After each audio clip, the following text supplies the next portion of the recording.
दिनेश वर्मा जी बोल रहे हैं? हाँ बोल रहा हूँ। तुम कौन बोल रहे हो? असलम बेग, 15,000 का इनाम रखे हमारे ऊपर। असलम बेग वांटेड है क्या तू? जी साहब।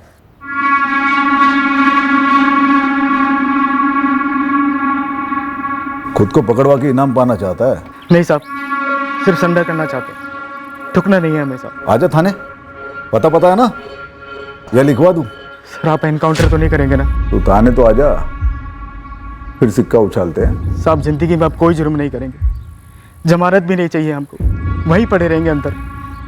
साहब आपके थाने के सामने बूट पॉलिश कर लेंगे, चाहे तो आप अपना खबरी बना लीजिए। साहब आपका कुत्ता बन के रहेंगे। वाह, कुत्ता भौंक रहा है कि दुम सीधी करेगा। साहब हमारे भौंकने से आपको ही फायदा है, हमारे पास मर्डर की एक टिप भी है। बता क्या टिप है? साहब पहले आप वादा कीजिए कि आप एनकाउंटर नहीं करेंगे। थाने आजा। चलो बताओ, किसके मर्डर की टिप देने आए हो तुम? साहब अरे हम तुमसे कुछ उगलवा थोड़ी ना रहे हैं, तुम खुदों की टिप देने आए हो ना, तो अकला क्यों रहे हो? बोलो। साहब मर्डर 5 दिन पहले हुआ था। और 5 दिन पहले हुआ ये मर्डर हमारे थाने में दर्ज हुआ था। हॉस्पिटल लाए जाने पर पीड़ित को मृत घोषित किया गया था।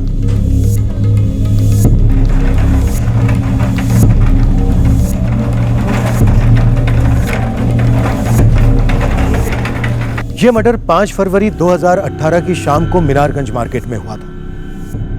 जिन परिस्थितियों में यह मर्डर हुआ वो अपने आप में विचित्र सी थी।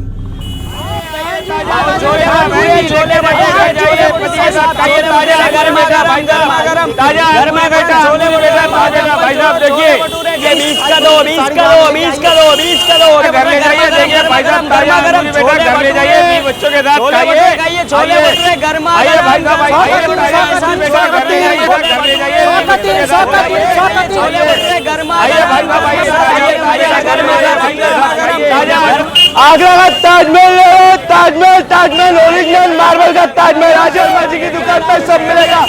शर्मा जी की दुकान पे सब बेच रहे। आ जाओ। माँ हम 8:30 बजे तक आ जाएंगे। ज्यादा देर मत करना गीता। हाँ नहीं करेंगे, चलते हैं।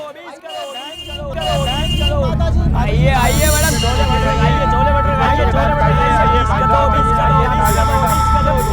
छोले भटूरे 20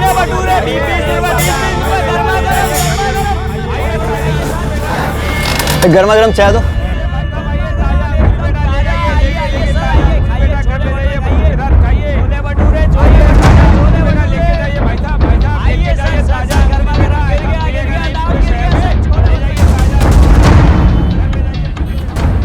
इतना याद रखना, गोली चलते ही बहुत टर्न मार के निकलना है। चेक करने की जरूरत नहीं कि जिंदा है मर गया। इतना लोहा दागेंगे कि बचेगा नहीं। ये मर्डर एक खास माहौल में हुआ था। क्या ये माहौल इस कत्ल को अंजाम देने के लिए तैयार किया गया था या फिर इत्तेफाक से हुआ था? अचानक से उस शाम उस भरे बाजार में कुछ ऐसा हुआ जो आमतौर पर नहीं होता था।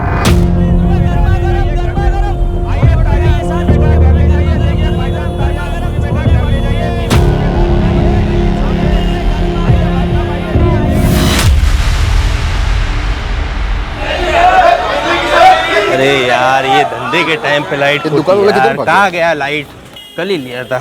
आइए देखो मिल गया। अरे चंदर जी देख के फ्यूज तो उड़ गया कोई?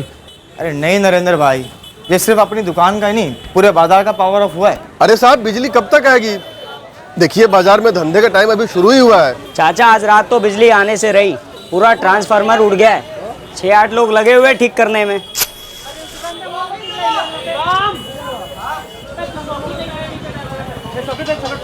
बाहर जला हुआ ट्रांसफार्मर ठीक कर रहे हैं बंदे, और हमें तो लगता है कल तक भी ऐसा ही चलेगा। परसों ही लौटेगी बिजली। अब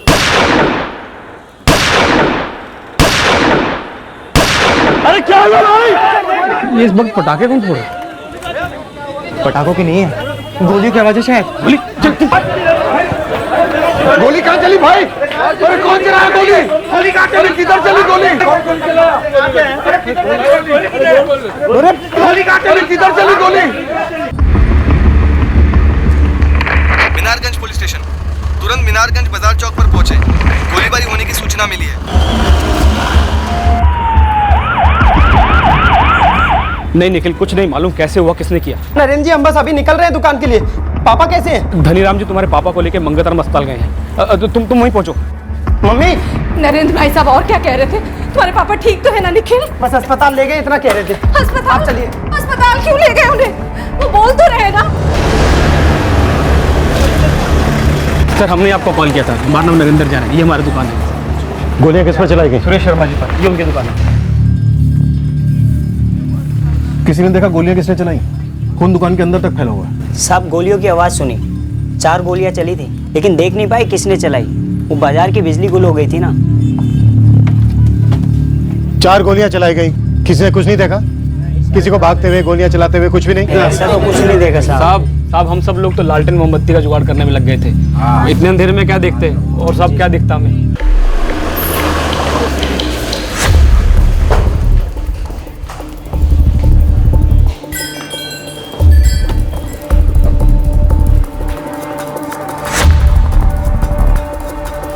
सर इतने अंधेरे में तो हमसे सबूत मिट सकते हैं। सही कह रहे हो।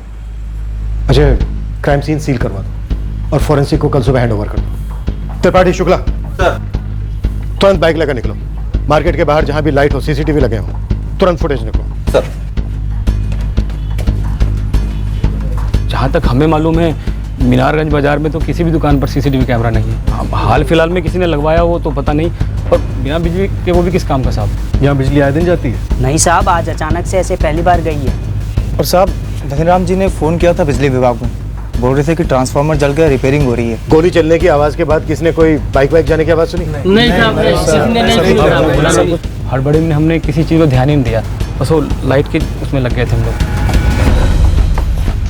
अजय, ये बिजली का अचानक से गुल हो जाना, ये इत्तेफाक था या प्लान? क्योंकि मर्डर तो सॉलिड प्लानिंग से हुआ है। अंधेरे में गोलियां चलाना और हवा हो जाना। सर मैं बिजली विभाग से बात करता हूँ। डेड ऑन अराइवल केस है। सुरेश शर्मा पर पॉइंट ब्लैंक रेंज से 4 राउंड्स फायर हुए थे। ऑन द स्पॉट डेथ हुई हो। नर्स कुछ तो बोलिए। अरे कौन लेके आया उनको? ये ठीक हो जाएगा कर रहे हैं ना, कुछ तो बताइए। जी कैसे जीजा जी, कहाँ है वो? डॉक्टर पापा ठीक तो है ना? एक मिनट, आप लोग कौन? हम कैलाश, उनके साले, उनका बेटा, हमारी दीदी। देखिए सुरेश शर्मा जी की डेथ हो चुकी है। उनको यहाँ लाने से पहले ही उनकी मौत हो चुकी थी। ये क्या क्या बोल रहे हैं सर? हमको मिलना है जीजा जी से। कहाँ है जीजा जी? पोस्टमार्टम करना होगा, मर्डर का केस है ये। डॉक्टर आप फिर से देखिए, ये नहीं हो सकता डॉक्टर, आप ठीक से देखिए। देखिए वो अब नहीं रहे। दीदी ये पहली, दूसरी, तीसरी और ये चौथी, 4 गोलियां। अंधेरे की आड़ में गोलियां चलाई गई, लेकिन बिल्कुल निशाने पर। Shoot to kill. कोई दो राय नहीं। पॉइंट ब्लैंक रेंज से 4 गोलियां सीने पर। अरे क्या हुआ भाई? डेफिनेटली ये कोई अंधेरे में चलाए गए तीर नहीं है। शायद ये अंधेरा इस कत्ल में भागीदार था, जिसने कातिल को रोशनी में नहीं आने दिया। गोली चलाने वाले को किसी ने नहीं देखा।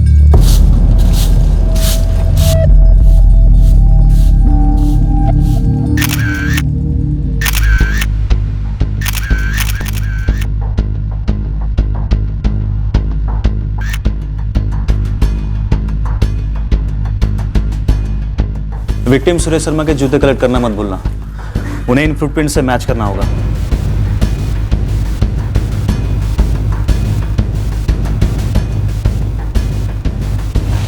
पूरा बाजार सदमे में है मैडम जी। बहुत इज्जत थी सुरेश जी की। अगर किसी को कुछ भी पता होता या कोई भी जानकारी होती तो सामने से आपको बताते। नरेंद्र जी मार्केट में कुछ तो खुसर पुसर चल रही होगी कि कौन मरवा सकता है सुरेश जी को, या किसी से दुश्मनी की। नहीं मैडम जी, सुरेश जी की सबसे सिर्फ दोस्ती थी। पूरे मीनारगंज बाजार में सबसे पुरानी दुकान है उनकी, और आर्टिफैक्ट के धंधे में बहुत बड़ा नाम है उनका। एक्सपोर्ट भी होता था और खुद का एक कारखाना भी है। इसके अलावा भी उनकी कोई दूसरी दुकान है? शहर के सबसे पौष इलाके राधेश्याम चौक में 2 नई दुकानें हैं, पर इस दुकान से बहुत लगाव था उनका। हमेशा यहीं बैठते थे। नरेंद्र जी दिमाग पे थोड़ा जोर डालिए और सोच के बताइए कि क्या उनका किसी से कोई झगड़ा हुआ था या धंधे में कंपटीशन? धंधे में तो कंपटीशन चलता ही रहता है, पर ऐसे कत्ल जैसा आज तक कुछ नहीं हुआ यहाँ पर। बस एक बात खटक रही है। क्या? यही कि कल रात अचानक बिजली चली गई और उन पर किसी ने गोलियां चला दी। मतलब ऐसा कैसे हो सकता है, वो भी भरे बाजार में? अरे सर जी, हमें कैसे पता चलता वहाँ कोई गोलियां चलने वाली है? दुबे जी, मेरा सवाल ये है कि ये जो मीनारगंज मार्केट की बिजली गई, ये अचानक लिया गया फैसला था या फिर पहले से प्लान था? मीनारगंज मार्केट के ट्रांसफार्मर में ओवरलोडिंग का बड़ा प्रॉब्लम चल रहा था।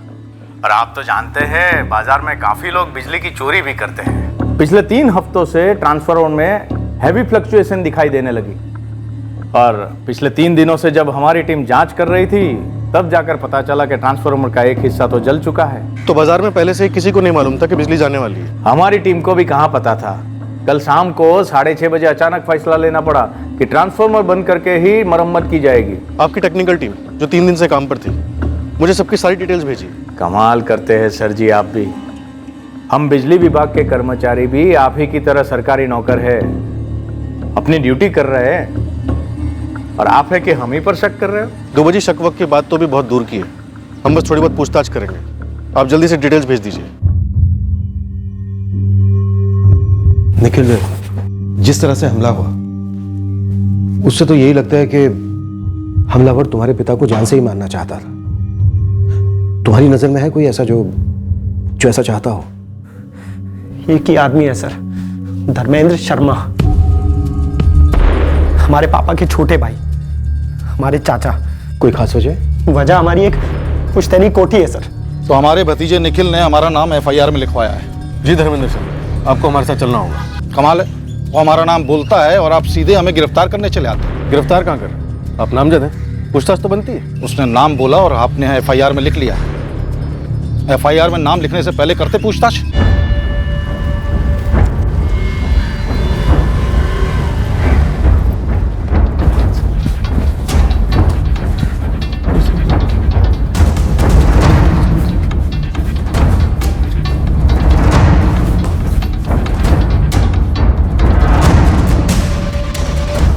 देखिए, हमारे मामा जी जैसा कह रहे हैं वैसा कर दीजिए, हम अभी कुछ भी सोचने की हालत में नहीं है। निखिल, तुमने ये क्या घटिया हरकत की है? ये हमें तुमसे और चाचा जी से पूछना चाहिए। अश्विनी, तुम पागल हो गए हो क्या? तुमने FIR में हमारे पापा का नाम लिखवा दिया। तुम्हें लगता है कि ताऊ जी को मारने में हमारे पापा का हाथ है? क्या कह रहे हो तुम? अरे हम भी तो शौक मना रहे हैं ना ताऊ जी के मरने का। ये नाटक ना कहीं और करना अश्विनी। तुम और चाचा जी हो जिन्हें पापा से प्रॉब्लम थी और तुम लोगों ने मिलकर उस पुरानी हवेली के चक्कर में हमारे पापा को मरवा दिया। हमें तो लग रहा है कि तुमने ये सब कराया है ताऊ जी का बिजनेस हड़पने के लिए। बकवास बंद करो अश्विनी, हम अपने पापा को मरवाएंगे। हाँ, क्यों नहीं? अगर तुम्हें लगता है कि हमारे पापा ये सब करते हैं। निखिल, वो नरेंद्र जी का फोन है, सोनू का नंबर मांग रहे हैं। सोनू जिया जी की दुकान में काम करता है ना, सोनू राठी। एक मिनट, 444091872। मैम, हड़बड़ी में शायद किसी को ध्यान ही नहीं आया। कांड होने से लेकर अब तक ये सोनू तो कहीं दिखाई नहीं दिया। ये सोनू फिक्स मुलाजिम है सुरेश शर्मा जी का? जी एकदम फिक्स।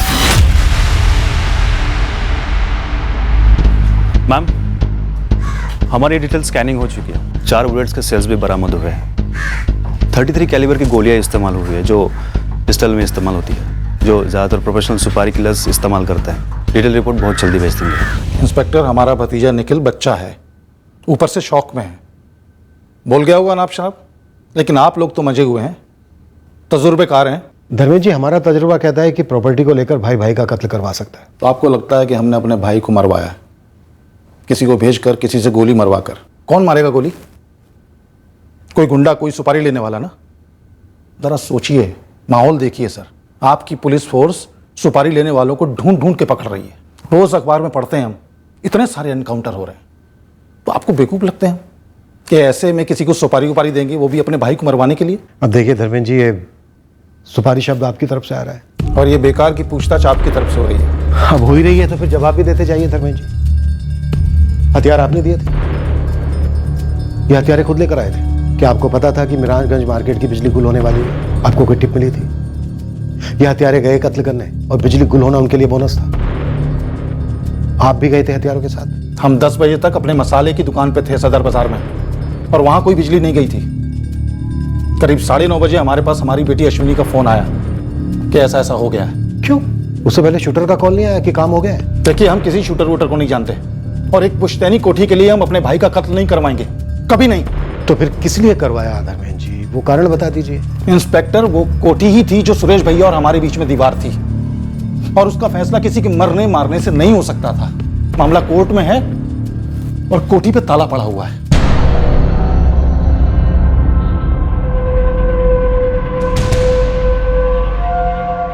आपने ऐसे कैसे अरेस्ट कर लिया हमारे पापा को? अभी के अभी रिहा कीजिए उन्हें। हमारे वकील आ रहे हैं, उनकी जमानत तो होकर ही रहेगी। जमानत? रिहा? इतना फास्ट फॉरवर्ड में क्यों जा रही हो अश्विनी? हम उनसे सिर्फ पूछताछ कर रहे हैं, अरेस्ट नहीं किया उन्हें। आप जबरदस्ती उन्हें घर से उठाकर यहाँ ले आए हैं। पूछताछ घर पर भी हो सकती थी ना। आपने ये ठीक नहीं किया। आप पर मानहानि का केस ठोक देंगे हम। एक क्रिमिनल की तरह ट्रीट करे हमारे पापा को। हमें पापा के पास ले जाइए, हमें मिलना है अभी के अभी। 2 साल पहले हमारे बाबूजी का देहांत हो गया और अपने आखिरी वक्त में वो थोड़ा सठिया से गए थे, तो मरते वक्त गलती से उनके मुंह से निकल गया कि वो कोठी सुरेश भैया को जाएगी। और सुरेश भैया भी कोई दूध के धुले नहीं थे, अच्छी खासी पट्टी पढ़ाई थी हमारे बाबूजी को उन्होंने। धर्मेंद्र, उस दिन तुम हमारी बगल में खड़े थे, तुमने अच्छी तरह सुना था बाबूजी ने क्या कहा था। हमने तुरंत अपनी आपत्ति जताई थी कि यह नाइंसाफी हमारे साथ क्यों हो रही है, यह याद नहीं आपको? और ताऊजी, दादाजी की तबीयत खराब थी, उनकी याददाश्त कमजोर हो चुकी थी, हम सब जानते हैं। उनको तो शायद ये भी याद नहीं होगा कि उनके 2 बेटे हैं। अश्विनी, तुम तो तब वहां थी भी नहीं, और ये बात हम सब लोग बहुत अच्छे से जानते हैं कि दादाजी एक अरसे से चाचा जी से नाराज थे। निखिल, तू रहने दे। गलती से दादाजी ने क्या दिया तो कोठी तुम्हारे पापा की हो गई। अपने आखिरी वक्त पे कोई ऐसी गलती नहीं कर सकता। कैलाश, और तुम जो गलती कर रहे हो हमारे घरेलू मामले में नाक घुसेड़ने की, उसका क्या?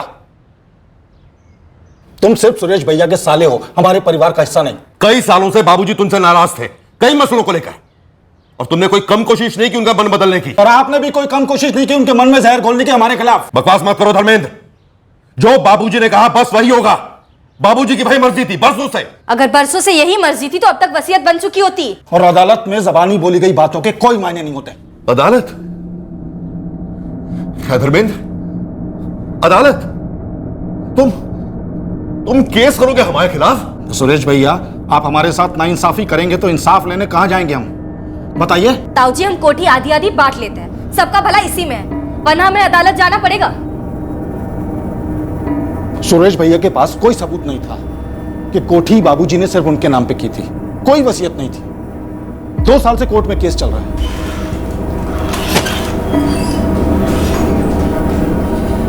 कोर्ट का फैसला कभी भी आ सकता है, तो ऐसे में हम कोई गलत कदम क्यों उठाएंगे? और उससे हो क्या जाएगा? पूरी की पूरी कोठी हमारे नाम पे हो जाएगी। ऐसा निखिल और ताऊजी चाहते थे, हम लोग नहीं। और अब ताऊजी नहीं रहे तो क्या इसका मतलब पूरी कोठी हमारी हो गई? नहीं, वो पुश्तैनी है, उस पर निखिल का भी आधा हिस्सा बनता है।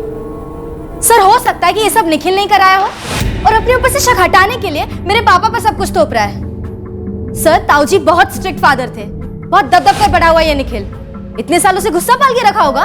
बेटा बाप का कत्ल करवा सकता है, लेकिन भाई भाई का कत्ल नहीं करवा सकता। सर, आप एक बार निखिल को पूछ कर तो देखिए, क्यों उसका चेहरा सफेद पड़ गया था सोनू का नाम आते ही।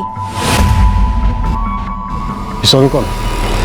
हाँ, हमें पता चला सुरेश जी के मर्डर के बारे में, हम बस जाने वाले थे उनके यहाँ पे। अब तक ना तू अपने मालिक के घर गया ना ही दुकान पहुंचा, तो अब तो तू रहने ही दे, सीधा मीनारगंज थाने पहुंच। मैडम, हमारा इसमें कोई हाथ नहीं है। वो तो कल बिजली गुल हो गई थी तो हमने साहब से छुट्टी मांगी और उन्होंने दे दी। अब तेरी छुट्टी कैंसिल सोनू, सीधा थाने आ। निखिल को लगता है वहां पर इल्जाम लगा सकते हैं, हम उसको छोड़ेंगे नहीं, मुंह तोड़ जवाब देंगे। वो निखिल और उसका वो शकुनी मामा कैलाश, दोनों को नहीं छोड़ेंगे, देखना आप। ठीक है बेटा, ठीक है, जो कुछ करना शांति से करना, और सबसे पहले अपने गुस्से पे काबू रखो। तुम बता रहे हैं बहुत डेंजर है। साहब, ये धर्मेंद्र और उसकी बेटी अश्विनी के पीछे अपने बंदे लगा देते हैं। वैसे आप फोन रिकॉर्ड से तो पता लगा ही लेंगे कि उन्होंने किसे करवाया, अगर करवाया है तो। मुझे नहीं लगता फोन रिकॉर्ड्स में कुछ मिलेगा। जो इतनी प्लानिंग से मर्डर करवा सकता है वो अपना फोन इस्तेमाल करने की गलती नहीं करेगा। गुरु, तो ये पता कर इन दिनों शहर में शूटर कौन है? ठीक है साहब, कोशिश करते हैं। वैसे ही शहर के क्या, पूरे स्टेट का आज तक सुपारी मार्केट इतना ठंडा नहीं रहा। सारे शूटर डरे हुए, सबकी लगी पड़ी, या तो सब भाग गए या सरेंडर कर दिए या ठोक दिए गए। लेकिन सुरेश शर्मा का मर्डर पेशेवरों ने किया। हाँ साहब, कोई होगा उभरता हुआ बेवकूफ़ जिसने सुपारी लेकर इतना बड़ा जोखिम उठाया, या कोई अंदर वाला। हमें तो ये सोनू पर तगड़ा वाला डाउट है, जो सुरेश शर्मा के यहाँ काम करता है। जैसे ही बत्ती गुल हुई, सोनू छुट्टी लेता है और कोई आकर सुरेश की छुट्टी कर देता है। साहब, अब हमको कैसे पता होगा कि शूटर कौन है? क्योंकि शायद वो शूटर तू खुद है। क्या कुछ भी कह रहे हैं साहब आप? तो तू ऐन वक्त पर दुकान से कहाँ भाग गया था? भाग गया था? अरे साहब, बिजली गई थी तो वो बैटरी वाली लाइट हमने ही जलाई थी दुकान पर, और उसके बाद सुरेश जी से परमिशन लेकर गए थे हम। अच्छा तो साहब जी हम चले फिर? क्यों रे सोनू? अरे साहब अब अंधेरे में कौन सा कोई ग्राहक आएगा, और आएगा भी तो क्या देखेगा क्या खरीदेगा, और लाइट तो आने से रही वैसे भी। बिजली विभाग वाले तेरे ससुराल वाले जो तू आंखें मूंद के कह रहा है कि बिजली अब आने से रही। आंखें मुंदी नहीं है साहब जी, खुली हैं, इसलिए कह रहा हूँ। पिछले 3 दिनों से ना ट्रांसफार्मर की चेकिंग चल रही है, और पकड़ में आया है कि एक ट्रांसफार्मर का हिस्सा जल गया है और ऑफ कर दिया है, यानी कि काम शुरू होने वाला है। अच्छा ठीक है, तू जा सर मत खा, और कल टाइम पे आ जाना। हाँ टाइम पे आ जाएंगे। थैंक यू साहब। इस बातचीत का कोई गवाह है? गवाह कहाँ से होगा साहब, अब दुकान पर तो हम और सुरेश जी रहते थे। तो दुकान से गया कहाँ? साहब हम सीधा घर गए थे और खाना खा के सो गए थे। और फिर पीछे से किसी को भेज दिया कि जा भाई गोली मार दे। अरे मैडम फिर से, अरे हमने किसी को नहीं भेजा, और हम तो पिछले 3 सालों से सुरेश जी की दुकान पे काम कर रहे हैं ईमानदारी के साथ। आप लोग खामखा शक कर रहे हैं हम पर। तेरी कहानी जमी नहीं सुन। जिस दिन गोली चली उस दिन कई चीजें हुई, बिजली गुल हुई, तो दुकान से जल्दी गया। और तुझे पता था बिजली नहीं आने वाली है, और किसे पता था? बोल जल्दी। गलत, ये गलत है मैम, ये सही नहीं है, ऐसा कुछ नहीं हुआ था। तेरे मालिक की याद में आज पूरा बाजार बंद है, हमारे सर पर भी टेंशन का बेताल बैठा है। बोल दे कौन था शूटर या थे? क्यों मारा गया सुरेश? और गुमराह करने की कोशिश मत करना, वरना यहीं कहीं जिंदा गाड़ दूंगी। हमने नहीं मारा है उनको, लेकिन हमें पता है कि किसने मरवाया होगा, और ये बात आपको मार्केट में कोई नहीं बताएगा, क्योंकि सबकी लगी पड़ी है कि अगला नंबर उन्हीं का आएगा। और तू ये अब बोल रहा है? हाँ? किसने मरवाया सुरेश शर्मा? सब पांडे जी ने, आदर्श पांडे जी ने। साहब हम आपको स्टाम्प पेपर पर लिख कर दे सकते हैं कि पांडे जी ने ही करवाया होगा ये सब। कौन आदर्श पांडे? राम राम राम राम राम राम राम राम राम राम राम राम।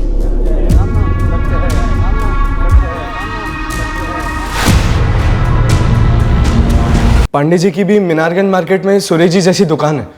पांडे जी को टक्कर तो थी सुरेश जी से धंधे में, और तो और सर व्यापारी मंडल के इलेक्शन में भी खड़े हुए थे पांडे जी सुरेश जी के खिलाफ, और बहुत बुरी तरीके से हारे थे। खुन्नस खा के बैठे थे पांडे जी सुरेश जी से। सोनू अब तो पुड़िया बना के फेंक रहा है, बुरी तरह पिटेगा। नहीं साहब, भगवान कसम हम झूठ नहीं कह रहे हैं साहब, और हम क्यों मरवाएंगे साहब को, और किसका साथ देंगे हम ऐसे ओछे काम में? बिजली गई थी तो हो सकता है कि पांडे जी को मौका मिल गया होगा, उनने भिजवा दिया होगा किसी को, और पता कर लिया होगा कि हम भी नहीं है दुकान पर। अगर हम होते दुकान पर तो कुछ नहीं होता सुरेश जी को। अगर आप लोगों को अब भी यकीन नहीं है तो आप खान साहब से पूछ सकते हैं। अब ये खान साहब कौन है? साहिल खान साहब का माल बाहर भेजते थे बेचने के लिए, एक्सपोर्टर है। हमने बात करते सुना था सुरेश जी को उनके साथ। भाई जब भी हम सोचते हैं कि आदर्श पांडे इससे नीचे नहीं कर सकता, वो और ज्यादा घटियापन पर उतर आता है। वैसे तुमने उससे क्या कहा? देख लो भाई, आगे तुम्हारी मर्जी है, बाकी इतना तो लिख के ले लो हमसे। खान साहब, अगर आदर्श पांडे ऐसा खेल खेल सकता है तो फिर वो कुछ भी कर सकता है।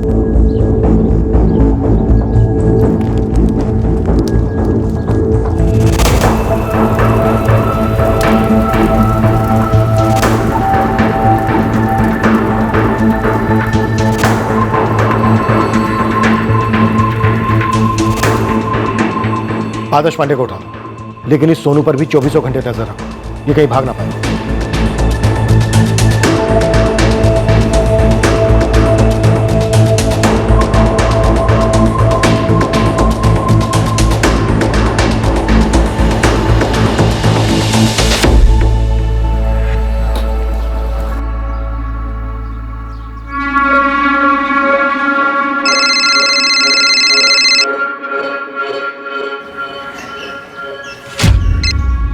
हेलो, आदर्श पांडे जी बोल रहे हैं?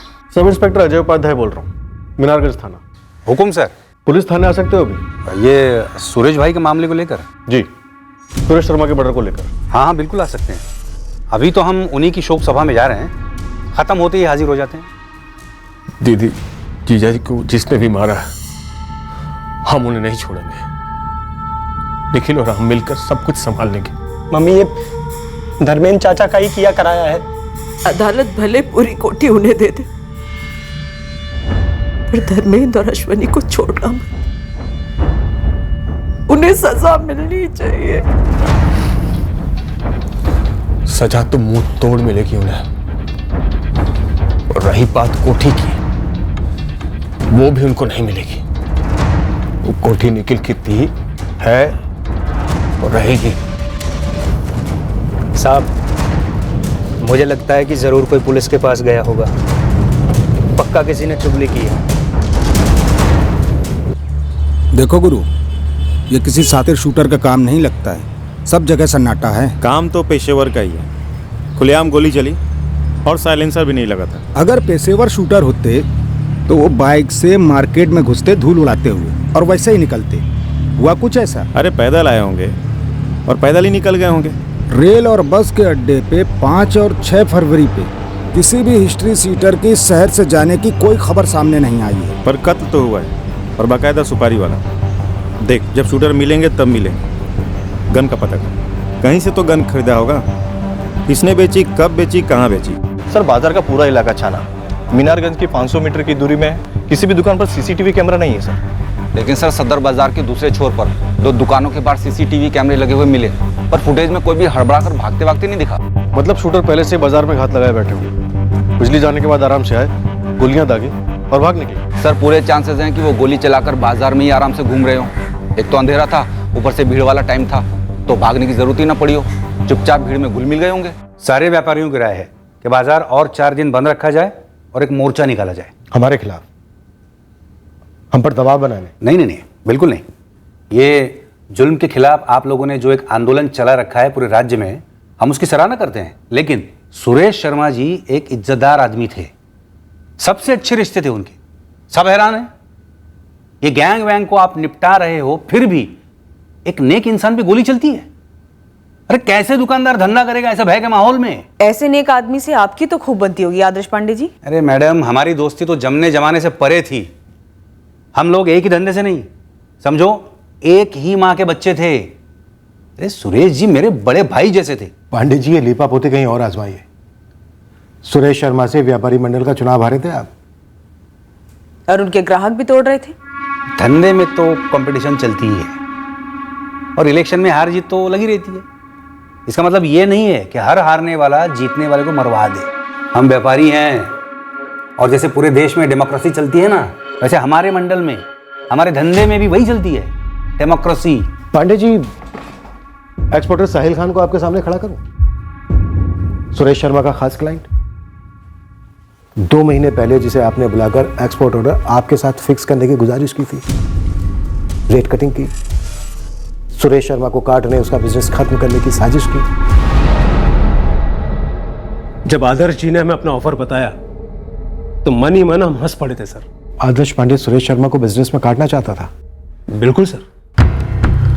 साहिल भाई, हम दोनों मिलकर पूरे मार्केट पर हुकूमत कर सकते हैं, और इसमें दोनों का फायदा है। आइए, नया लॉट है, देख लीजिए एक बार।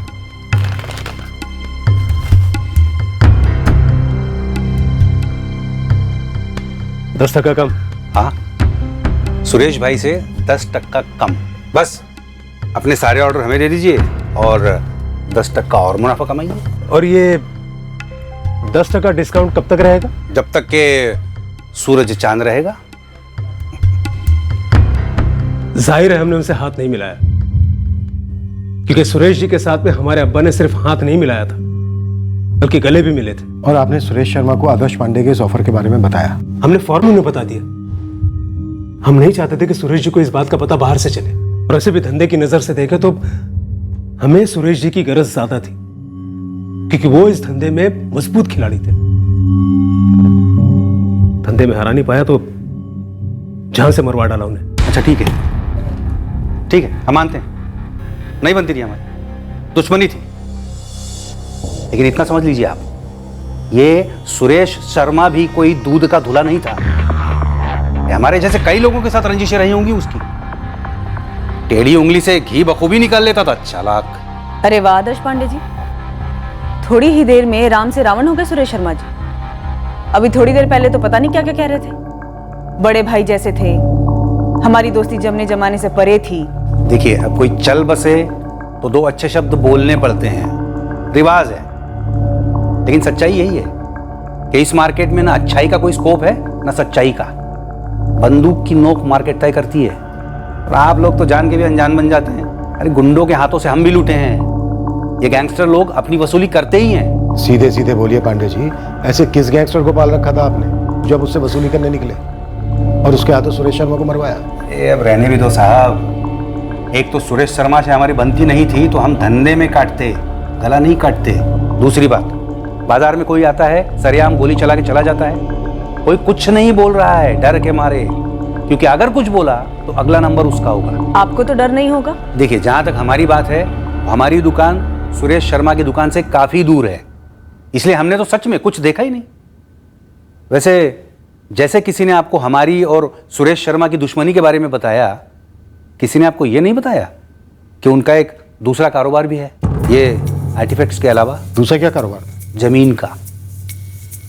और अब आप लोगों को हम क्या बताएं, ये जमीन के धंधे में जितनी कमाई है उतनी दुश्मनी भी है। कौन था दुश्मन? सुरेश शर्मा का छोटा भाई धर्मेंद्र? भाई भाई के बीच में क्या खिचड़ी पकती थी ये तो वो जाने या आप लोग, पर इतना सब जानते हैं, ये जमीन का सारा कारोबार सुरेश का साला कैलाश संभालता था, सामने से, और पीछे से सुरेश जी कस के लगाम पकड़े रखते। अरे बताया नहीं का क्या मतलब है सर? पूरी दुनिया जानती है कि सुरेश जीजा जी जमीन के सौदे करते थे और हम उनके मैनेजर थे। हैं, इसमें छुपाने जैसी क्या बात है? ऐसा है कैलाश, जो हमें बताया नहीं जाता ना, उसे हम छुपाया हुआ समझते हैं। सुरेश जी के छोटे भाई के साथ अनमन को तो बड़ी आसानी से पेश किया गया। हमने इतनी बार पूछताछ की, लेकिन जमीन के लेन देन को लेकर कोई मसला हो, इस बारे में पूछने की कोई गुंजाइश ही नहीं थी, क्योंकि इस बारे में तुमने हमें कुछ बताया ही नहीं। अरे कोई मसला था ही नहीं या है ही नहीं तो बताएं क्या?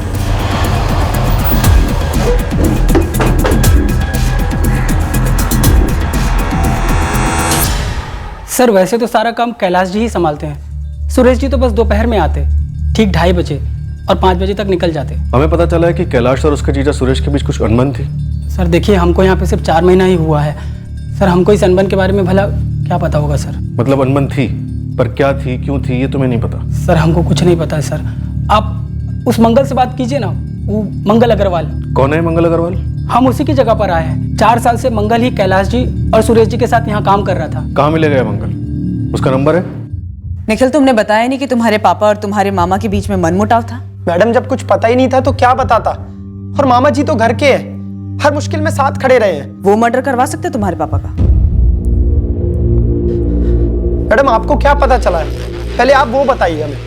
किसी को भी बख्शिएगा मत, चाहे वो कोई भी हो, चाहे हम लोगों का कोई भी या किसी और का कोई भी। बस हमारे पापा के हत्यारे को ढूंढ निकालिए। तुम्हारे पापा काफी स्ट्रिक्ट किस्म के थे? हाँ थे। तो सिर्फ तुम्हारे साथ थे या सबके साथ थे? सुना है तुम्हारे मामा को खुद से कोई फैसला नहीं लेने देते थे जमीन के बिजनेस में। देखो, हम तुम्हारे मामा से पूछताछ कर रहे हैं, जिस किसी ने भी ये साजिश की है हम उस तक जरूर पहुंचेंगे।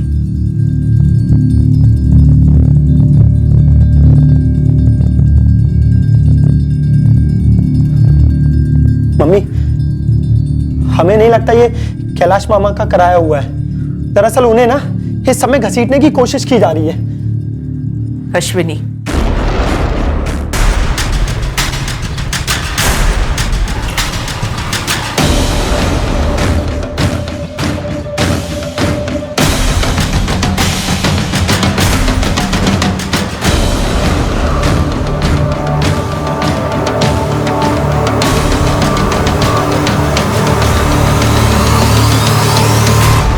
टट्टू, कठपुतली, जैसा सुरेश जी बोलते थे वैसा ही तुम्हें करना पड़ता था। तुम खुद से कोई फैसला नहीं ले पाते थे। न टट्टू न कठपुतली सर, मैनेजर। हम सुरेश जीजा जी के मैनेजर थे, बिजनेस उनका था तो फैसले जाहिर है वही लेते थे, हमारे हाथ में तो कुछ था ही नहीं। और यही बात तुम्हें खटकती थी। तुम सब कुछ अपने हाथ में लेना चाहते थे, ऊपर उठना चाहते थे, खुद का बिजनेस चाहते थे, पार्टनरशिप शायद। सर आप जाहिर सी बातों का बेवजह चीरहरण कर रहे हैं। और सुरेश जी तुम्हारे आत्मसम्मान का चीरहरण करते थे।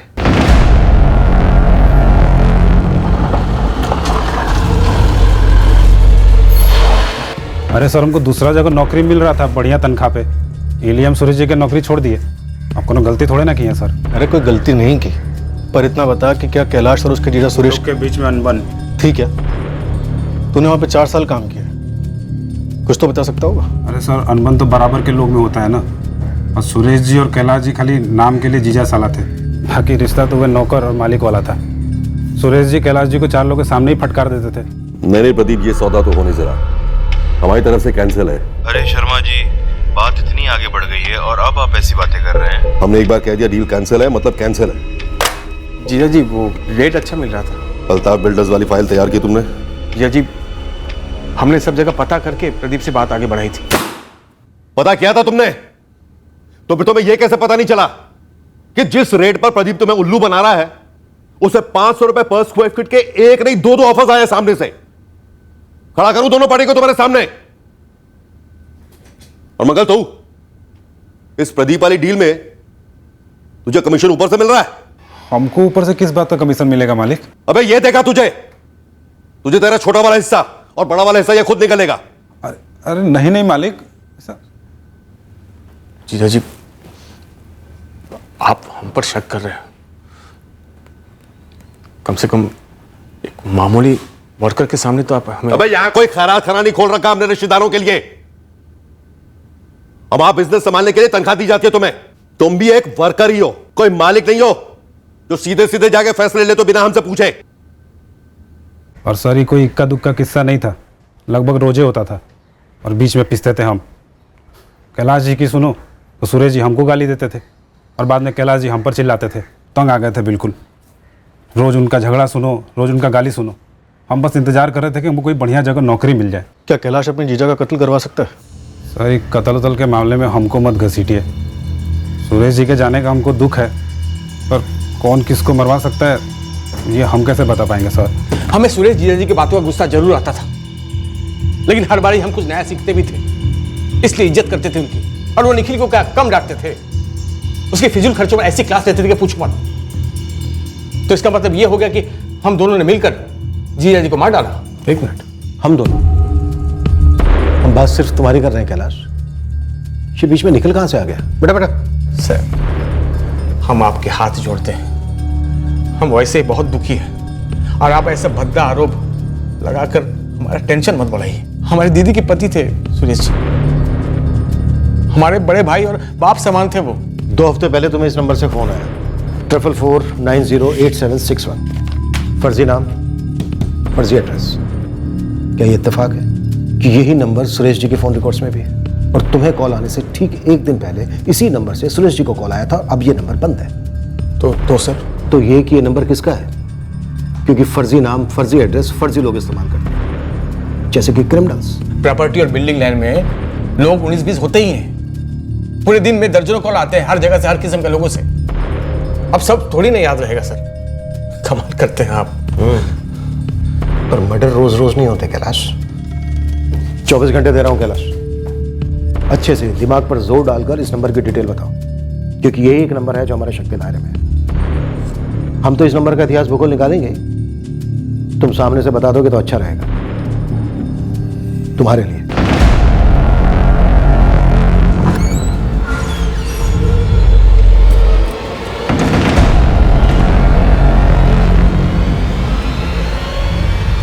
मीनारगंज मार्केट में सबकी लगी पड़ी है, सब हिले हुए हैं। कोई झूठ बोल रहा है? किसी ने कुछ देखा हो और छुपा रहा हो? कुछ समझ में नहीं आ रहा है।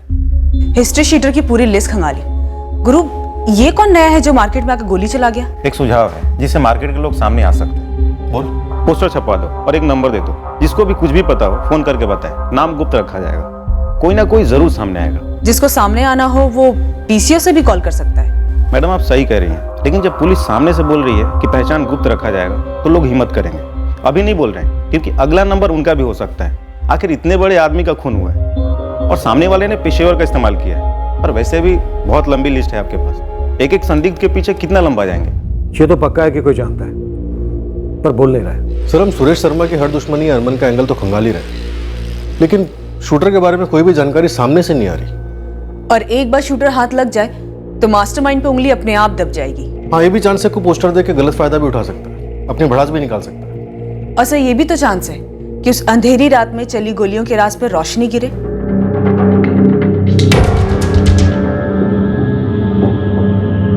पूरे शहर में ये पोस्टर लगे, हर किसी की नजर पड़ी उन पर। हमें उम्मीद थी कि मीनारगंज मार्केट में से कोई ऐसा जरूर होगा जिसने हत्यारे को देखा होगा, पर हमें बताने से कतरा रहा होगा। शायद पहचान गुप्त रखने के आश्वासन से वो हमारी मदद कर दे। हमारी फोन लाइन रुकने का नाम नहीं ले रही थी। एक के बाद एक कई लोगों ने फोन करके बताया कि उन्होंने शायद हत्यारे को देखा था और उसका हुलिया भी बताने की कोशिश कर रहे थे। हर किसी को लग रहा था कि 5 फरवरी की बिन बिजली की रात को उन्होंने किसी को तो देखा था। उन्हें ऐसा लग रहा था कि उसी ने शायद सुरेश शर्मा के सीने में 4 गोलियां दागी थी।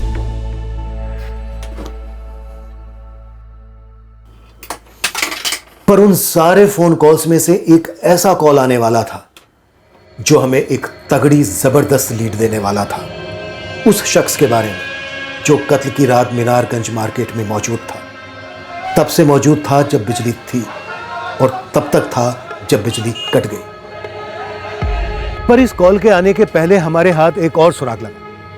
यह खबर थी हमारी पुलिस फोर्स के एक अलग डिपार्टमेंट से कि सुरेश शर्मा की हत्या के पीछे एक गैंगस्टर का हाथ हो सकता है। इसका मर्डर हुआ था 5 दिन पहले। वो साहब मीनारगंज मार्केट में जो मर्डर हुआ था, व्यापारी सुरेश शर्मा का मर्डर किसने किया? साहब ये तो नहीं मालूम। हमको बस इतना मालूम है कि ब्रिजेश पाल ने उस सेठ को कॉल किया था।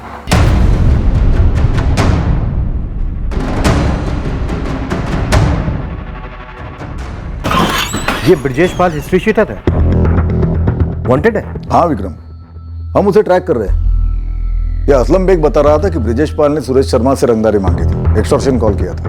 15 लाख किस खुशी में? वाह सुरेश जी वाह, माहौल इतना बदल गया है कि आप सीधा सीधा पूछ रहे हैं किस खुशी में। हमारे पास 15 लाख रुपए नहीं है तुम्हें देने के लिए। ये भी कोई बात हुई सुरेश जी? आप सीधा सीधा मना कर रहे हैं। हम नहीं दे सकते, मतलब नहीं दे सकते। सुरेश शर्मा के फोन रिकॉर्ड से जो नंबर मिला वो फर्जी नाम फर्जी एड्रेस से खरीदा गया था। वो यही कॉल हो सकता है ब्रिजेश पाल का। हाँ हो सकता है। हम लगे पड़े ब्रिजेश पाल को ढूंढ निकालने में। पूरी संभावना है कि यही तुम्हारा शूटर है। अंडरवर्ल्ड गैंगस्टर ब्रिजेश पाल के एक आदमी ने सरेंडर किया। उसने बताया कि ब्रिजेश पाल ने सुरेश शर्मा को फोन किया था। कोई फर्जी नंबर हो सकता है। सर एक और डेवलपमेंट भी है। एक नाम उभरा है, एक कॉल आया था पोस्टर देखकर। हाँ सर, एक नाम दिया गया जो कत्ल की रात क्राइम सीन पर मौजूद था। हेलो मीनारगंज पुलिस थाना। मुझे पता है सुरेश शर्मा को किसने ठोका है। बोलिए, मैं सुन रहा हूँ। मोहित मौर्य ने उसकी सुपारी ली थी, धर लो उसे।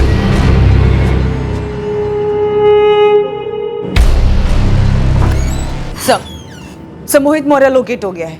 मीनारगंज मार्केट के पास ही रहता है, स्टूडेंट है। ये कॉन्ट्रैक्ट किलिंग का सब कॉन्ट्रैक्ट मालूम होता है।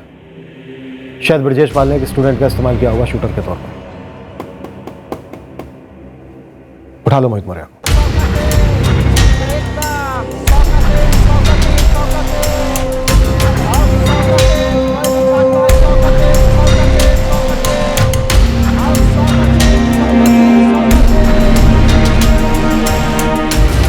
हमें एक बात समझ में नहीं आ रही है कि ये पुलिस सोनू को काहे अंदर नहीं कर रही, जबकि हमें तो सबसे बड़ा झोलू यही लगता है। अबे पुलिस अपने आप देख लेगी उसको, और वैसे भी वो अब तक पुलिस के शक के दायरे में ही है, तो ऐसा हमने सुना है। और सुन, ये भी हो सकता है कि तू भी पुलिस के शक के दायरे पे।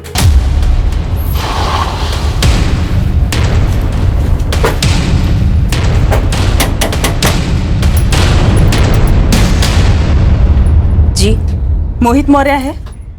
बात क्या है? बुलाइए sir. Mohit, Mohit. Yes ma'am. चलो हमारे साथ। क्यों, क्या हुआ? बात करनी है तुमसे। तो यही बात कीजिए ना। या नहीं, थाने में। लेकिन किस बारे में बात करनी है मैम आपको? सुरेश शर्मा के मर्डर के बारे में। और उससे हमारा क्या कनेक्शन है? मैडम, ये तो कॉलेज में पढ़ता है। मैडम मेरी बात तो सुनिए मैडम। स्पेशल फोर्स लगी हुई है ब्रिजेश पाल के पीछे, तो अपनी तरफ से भी लग जा। किसी भी कीमत में, किसी भी सूरत में हमें ये ब्रिजेश पाल चाहिए ही चाहिए। साहब समझो काम हो गया, इसके सर पे इनाम है, बंदे लोग पक्का मुंह खोलेंगे। शर्मा, इनाम की रकम बढ़ा के 40,000 कर दो। बोलने वाले जल्दी बोलेंगे, शायद ये ब्रिजेश ही अपनी खबर हम तक पहुंचा दे। ब्रिजेश पाल वो है जीजाजी के मर्डर के पीछे? किसने करवाया ये? इतना चौंकने की जरूरत नहीं है कैलाश पाठक। ब्रिजेश पाल ने जिस नंबर से फोन करके तुम्हारे जीजा सुरेश शर्मा से फिरौती की रकम मांगी थी ना, उसी नंबर से उसने अगले दिन तुम्हें भी फोन किया था। तुम्हारे कॉल रिकॉर्ड्स में जो नंबर मिला है वो ब्रिजेश पाल का ही था। हमारे फोन रिकॉर्ड में? पर ब्रिजेश पाल हमें क्यों फोन करेगा? सुपारी का एडवांस लेने शायद। तुम ही बता दो, वरना ब्रिजेश पाल तो बताएगा ही कि सुरेश शर्मा का मर्डर फिरौती का मामला था या फिर सुपारी का? अब हम क्या बोले सर, आप ये मान के चल रहे हैं कि हमने शहर के बाहर मत जाना। वैसे जाने की कोशिश की तो हमारे लिए अच्छा ही है, शक की गुंजाइश यकीन में तब्दील हो जाएगी। वैसे एक प्यादा लगा है हमारे हाथ, जिसने शायद ट्रकर दबाया है। चल बोल, किसके कहने पर 4-4 गोलियां दागी सुरेश शर्मा को? लगभग 8 दिन से तो सुरेश शर्मा की दुकान का मुआयना कर रहा था मीनारगंज मार्केट में। हम मुआयना कर रहे थे। मीनारगंज मार्केट के चाय वाले बंसी ने स्टेटमेंट दिया है कि 29 जनवरी से 5 फरवरी के बीच हर रोज शाम को 7 बजे तो उसकी चाय की टपरी पर टपकता और वहीं जमा रहता। मैडम यहीं बैठा रहता था, पर हमारी कोई खास बात नहीं होती थी इससे। मोहित मौर्य नाम है इसका। 5 फरवरी जब सुरेश शर्मा जी पे गोली चली, उस शाम भी ये यहीं बैठा था? हाँ, यहीं बैठा था। बिजली गई, गोली चली, तभी यहाँ बैठा था? उस वक्त इतनी अफरा तफरी मची थी कि कुछ याद ही नहीं आ रहा है। नहीं बैठा था। नहीं मैडम जी, गोली चलते वक्त वो यहाँ नहीं बैठा था। नरेंद्र जी, ये गोली चलने के बाद ये बंदा दिखाई नहीं दिया, ये हम दावे के साथ कह सकते हैं। और जब गोली चली थी तब ये बंसी के ठेले पे नहीं थे, तो इसका मतलब गोली इसी नहीं चलाई है मैडम। हम वहाँ चाय पीने जाते थे, इसका मतलब हम किसी के मर्डर का मुआयना करने गए थे क्या सर? क्या मैडम, कुछ भी बोल रहे हो आप? हर चाय वाली की दुकान पे चाय पीने वाला बंदा क्या किसी को गोली चलाने के लिए मुआयना कर रहा होता है? मीनारगंज मार्केट से तेरा घर 300 मीटर की दूरी पर है ना? 29 जनवरी से पहले तो तुझे वहाँ किसी ने नहीं देखा, खासतौर से बंसी चाय वाले की दुकान पे। ऐसी क्या खास वजह थी अचानक वहाँ चाय पीने जाने की? वजह है कि वो चाय बेचता है, वजह है कि हम चाय पीते हैं। हमारे यहाँ ना बहुत कड़वी चाय बनती है, अब तो हमें मजबूर मत कर हमारी चाय तुझे पिलाने के लिए। अरे नहीं पीनी है सर आपकी चाय, आप ही पीजिए अपनी चाय। हम बता रहे हैं सर, आपको किसी ने हमारे खिलाफ गलत सलत पट्टी पढ़ाई है। किसी ने पट्टी नहीं पढ़ाई है, बाकायदा नाम लिया तेरा।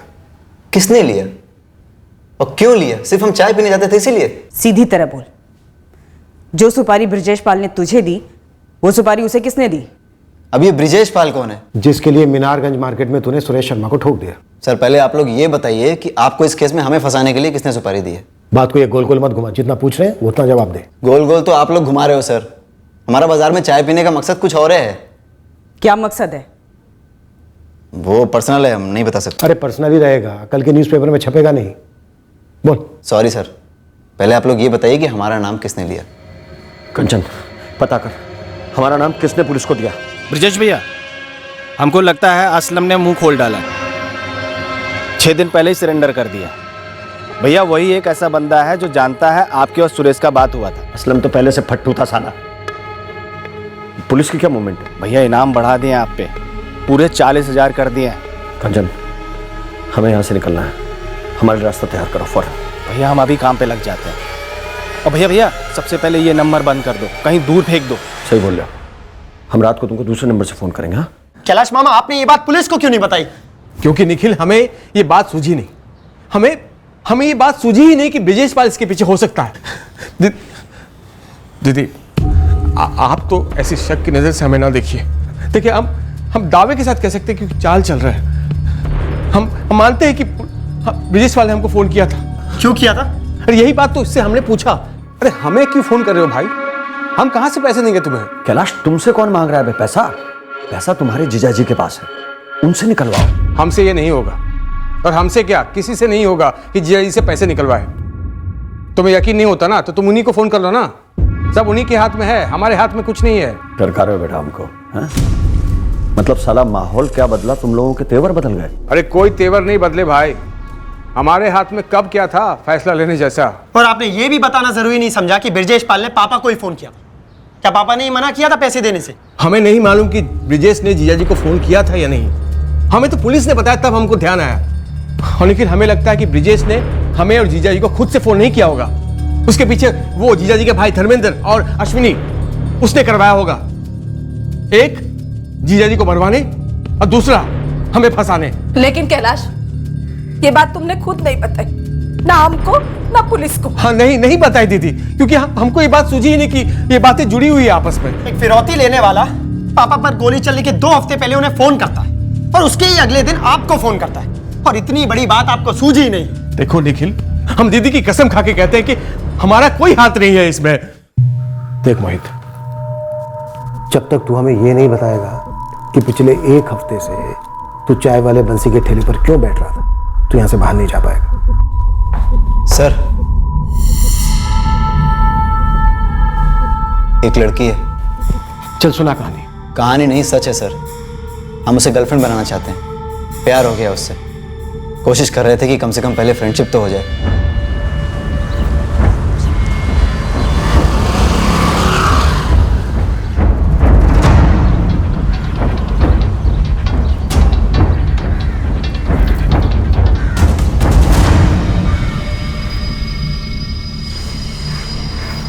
हम ड्रॉप कर दें आपको घर?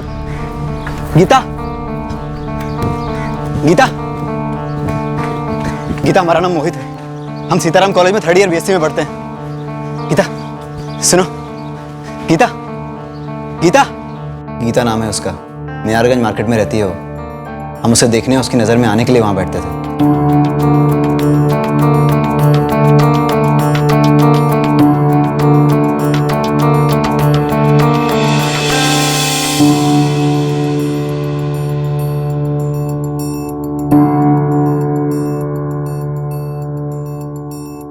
उस शाम को जब बिजली गई तो हम चाय की दुकान पे थे ही नहीं। हम तो बस गीता का पीछा कर रहे थे। मतलब स्टॉकिंग? मतलब प्यार। हमारा इरादा नेक है मैडम। गीता मीनारगंज मार्केट में नई नई रहने आई है और पहले दिन से हमारा दिल आ गया उस पर। ट्राई मार रहे थे कि पता नहीं आपको किसी ने कह दिया कि हम मर्डर किए हैं। सर 100% आपको किसी ने गलत टिप दी है हमारे बारे में। गलत काम किया है तूने। हमें एकदम सही टिप दी है किसी ऐसे ने जो बारीकी से स्टडी कर रहा था तुझे। सर हमें तो लगता है हमें बेवजह फंसाया जा रहा है और आप लोग भी झांसे में फंस रहे हो। देखिए सर, हमारा एक लेक्चर ऑलरेडी मिस हो गया है। अगर अभी निकल जाएंगे तो दूसरा लेक्चर मिस नहीं होगा। प्लीज हमें जाने दीजिए। ठीक है जा, लेकिन शहर के बाहर नहीं जाएगा। हम यही हैं, ना इस शहर से जा रहे हैं ना ही हिंदुस्तान से। हमने कोई बैंक से लोन भी नहीं लिया है। हमारा पासपोर्ट भी नहीं बना है सर। अब जाएं यहाँ से।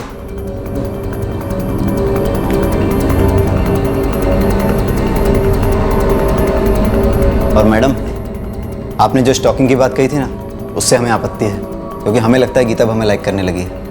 हमारी दोस्ती की शुरुआत हो सकती है। बस आप लोग हमारे बारे में गलत सलत खबर मत फैला देना, नहीं तो हमारा सारा इंप्रेशन खराब हो जाएगा और बनती लव स्टोरी बिगड़ जाएगी। अब तेरा लेक्चर मिस नहीं हो रहा है जो प्यार पे हमें लेक्चर दे रहा है। सर, जिस किसी ने भी हमें इस मोहित के बारे में टिप दी है वो जरूर मीनारगंज मार्केट का लोकल होना चाहिए, जो ये जानता है कि मोहित वहाँ रोज आता है। जिस नंबर से हमारी कॉल लाइन पर ये मोहित वाली टिप देने के लिए कॉल आया था, सुशील से कहो उस नंबर की डिटेल निकाले और इस मोहित मौर्या की भी डिटेल को भी निकलवाओ। और सर, मैं इस गीता से भी बात करती हूँ। अरे कुछ नहीं है माँ, तुम टेंशन ना लो, हम ठीक है। हाँ अभी कॉलेज जा रहे हैं, घर आके बताते हैं सब आपको। ये देखिए मैडम, ये रहा पीसीओ का नंबर है जहाँ से कॉल आई थी मोहित की टिप वाली। इस पीसीओ का एड्रेस निकलवाओ, पहुंचो पीसीओ के मालिक तक, पूछो कि कौन था वो जिसने वो कॉल किया था। सर, धर्मेंद्र शर्मा और उसकी बेटी अश्वनी के फोन रिकॉर्ड्स में शक करने जैसा कुछ भी नहीं मिला, जैसे कि एक्सपेक्ट किया था। इन दोनों का ब्रिजेश पाल से कोई भी कनेक्शन नहीं बन रहा। स्पेशल फोर्स की ब्रिजेश पाल पर क्या प्रोग्रेस है? लगे हुए हैं सर, इनाम 25 से 40 हज़ार कर दिया है। सर मुझे ये कैलाश पाठक, सुरेश का साला, इसका कोई झोल लग रहा है। झोल में बुबाल लाने का वक्त आ गया है अजय। सुरेश शर्मा की स्टेट एजेंसी पे पहले का वर्कर कौन था जिसने कैलाश और सुरेश के रिश्ते के बारे में बताया था? मंगल अग्रवाल। इस मंगल अग्रवाल और कैलाश दोनों को आमने सामने बढ़ाते हैं।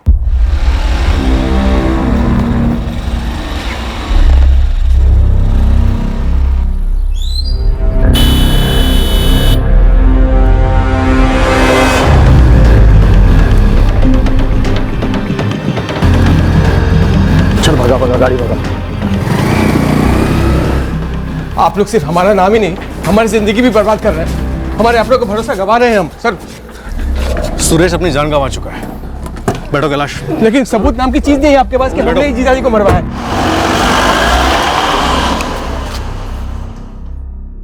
अब तो किसी पर भी भरोसा करने से डर लगता है निखिल। समझ में नहीं आता कौन अपना है और कौन नहीं। जिसने भी पापा को हमसे छीन लिया वो अपना हो ही नहीं सकता माँ। उसका पर्दाफाश होकर रहेगा। आइए माता जी, बहन जी, बहुत सारी सब्जी मिलेगी। आइए।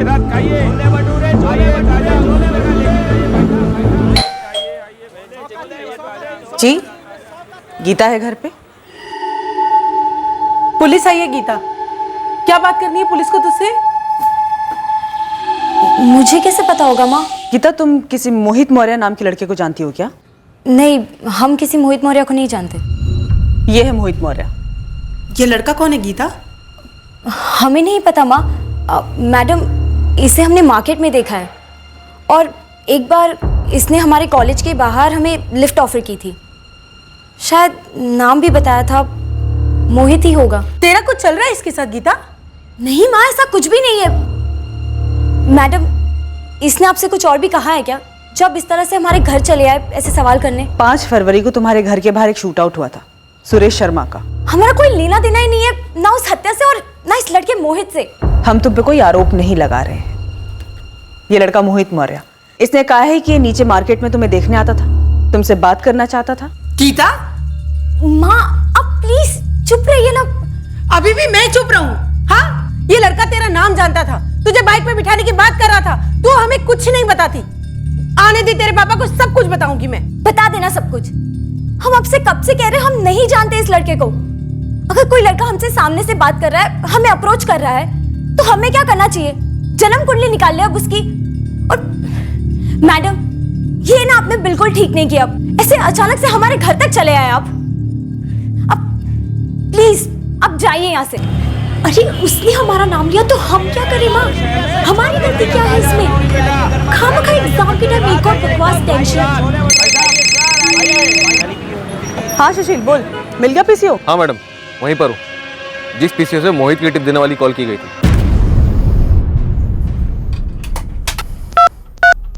पता चला किसने कॉल किया था? सोनू राठी ने कॉल किया था, सुरेश शर्मा का मुलाजिम। मुझे पता है सुरेश शर्मा को किसने ठोका है। मोहित मौर्य ने उसकी सुपारी ली थी।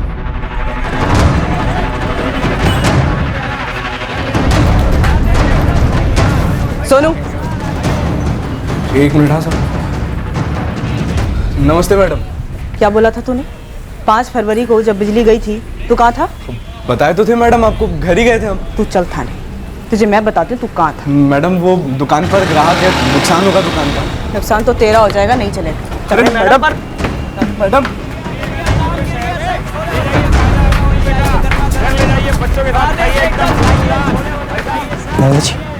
पुलिस सोनू को उठा के ले गई।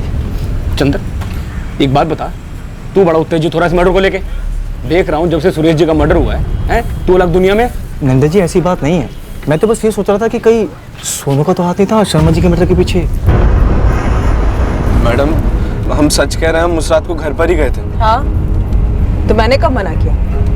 लेकिन कितने बजे? रात के 10 बजे। और मीनारगंज मार्केट में बिजली गुल हुई 7 बजे। तब तो नहीं। मीनारगंज मार्केट से तेरा घर 10 मिनट की दूरी पर है ना? बीच में इतनी देर कहाँ था? मैडम, हमने सोनू के घर जाकर उसकी माँ से बात की। उन्होंने बताया कि सोनू 5 फरवरी की रात को दुकान से जल्दी घर नहीं आया था, कुछ रात 10 बजे लौटा था। इस सोनू राठी का फोन रिकॉर्ड और 5 फरवरी का फोन लोकेशन तुरंत निकलवाओ। सुपारी किसने दी? गोली किसने चलाई? ये सर, ये मंगल के कहने पर आप 2 और 2 5 समझ लिए। कैलाश जी, हम बस इतना कहे थे कि आपके हाथ में कुछ नहीं रहता है, और सुरेश जी आपको 4 आदमी के सामने डांट देते थे और फिर बाद में आपको बहुत गुस्सा आता था। हाँ, हमारे हाथ में कुछ नहीं रहता है, लेकिन हमने तुम्हें बोला कभी कि हमें गुस्सा आता था? सवाल ये नहीं है कैलाश कि तुमने मंगल को क्या बोला क्या नहीं बोला। बात यह है कि तुमने हमसे नहीं बोला कि तुम्हें ब्रजेश पाल जैसे नामचीन गुंडे का फोन आया था तुम्हारे जीजा सुरेश शर्मा से पैसे निकलवाने के। हम वो ब्रजेश पाल के जरिए अपने ही जीजा जी का। सर, ये मंगल हमारे बारे में कुछ बोल रहा था, इसकी वजह यही है कि 6 महीने पहले इसने हमसे लोन लिया था 1.5 लाख का, जो अभी तक लौटाया नहीं है। इसने सोचा कि हम अंदर गए, इसको चुकाना नहीं पड़ेगा। ये कमीना है सर। सर, काम जा सकते हैं साहब, आप जो कुछ भी पूछे हम सब बता दिए। और साहब, बेवजह हमको इस मामला में घसीटा जा रहा है, हम कुछ जानते वानते नहीं है सर। अरे घसीटा के आगे बच्चे चुप। मुनीर की तरफ आग लगा कर भोला बन रहा है अभी। हमारा पैसा अगर 24 घंटे में नहीं लौटा रहे तूने, तो तेरी तो मतलब खटिया समझ। 1 मिनट कैलाश। मंगल, जा तो जा। निकल निकल। सर, जब सुरेश जीजा जी थे हमारे हाथ में कुछ नहीं था। अब जब सुरेश जीजा जी नहीं रहे तब भी हमारे हाथ में कुछ नहीं है। अब खामखा हम पे शक करके हमारी दीदी के सामने हमारा नाक कटवा रहे हैं सर। ना ना ना, हमें तुझ पर शक नहीं है कैलाश, लगभग पूरा यकीन है कि तूने ही अपने जीजा सुरेश शर्मा का कत्ल करवाया। अब तू चाहे कितना भी रो ले, कुछ नहीं है तेरे हाथ में, बस ब्रजेश पाल के हाथ लगने की देर है। उसके बाद वो तेरा सारा कच्चा चिट्ठा खोलेगा, फिर हम तुझे खोलेंगे। लास्ट चांस है तेरे पास, जो भी सच है बोलते हैं। इसके बावजूद कि हमारे पास कैलाश पाठक पर शक करने के ठोस कारण थे, हमें उसके खिलाफ कोई ठोस सबूत नहीं मिल पाया। अब हमारा ध्यान सुरेश शर्मा के मुलाजिम सोनू राठी पर केंद्रित हुआ। उसने एक बड़ा झूठ बोला था। क्या यह झूठ उस सच की चाबी थी जिसे घुमाने से इस मर्डर का राज खुलता? क्या सोनू ने खुद अपने मालिक सुरेश शर्मा को मार डाला था या हत्यारे की मदद की थी? सोनू मोहित मौर्य का नाम आगे किया ताकि किसी और का नाम अंधेरे में छिपा रहे, 5 फरवरी के अंधेरे में। तो खुद को बचा रहा है या अपने किसी साथी को? अब हम क्या बोले मैडम? सब सच बोल, सच। चल बोल बोल बोल। सब वो हम उसको कितनी बार मना किए थे कि मत बैठा कर वहां पर। मैं किसे मना किए थे? कहाँ मत बैठा कर? वो मोहित मौर्य को साहब, और किसे? जब देखो तब पीछे गोंद लगाकर हमारी दुकान के बाहर बैठ जाता था।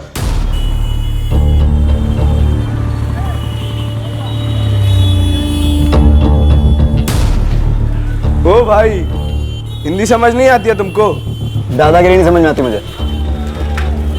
अबे कल बोले, परसों बोले, अच्छी तरह बोले, यहाँ मत बैठा करो, समझ नहीं आती है? अब तुम्हारी जबान में कह रहे फुट लो यहाँ से। क्यों, दुकान तेरे बाप की है क्या?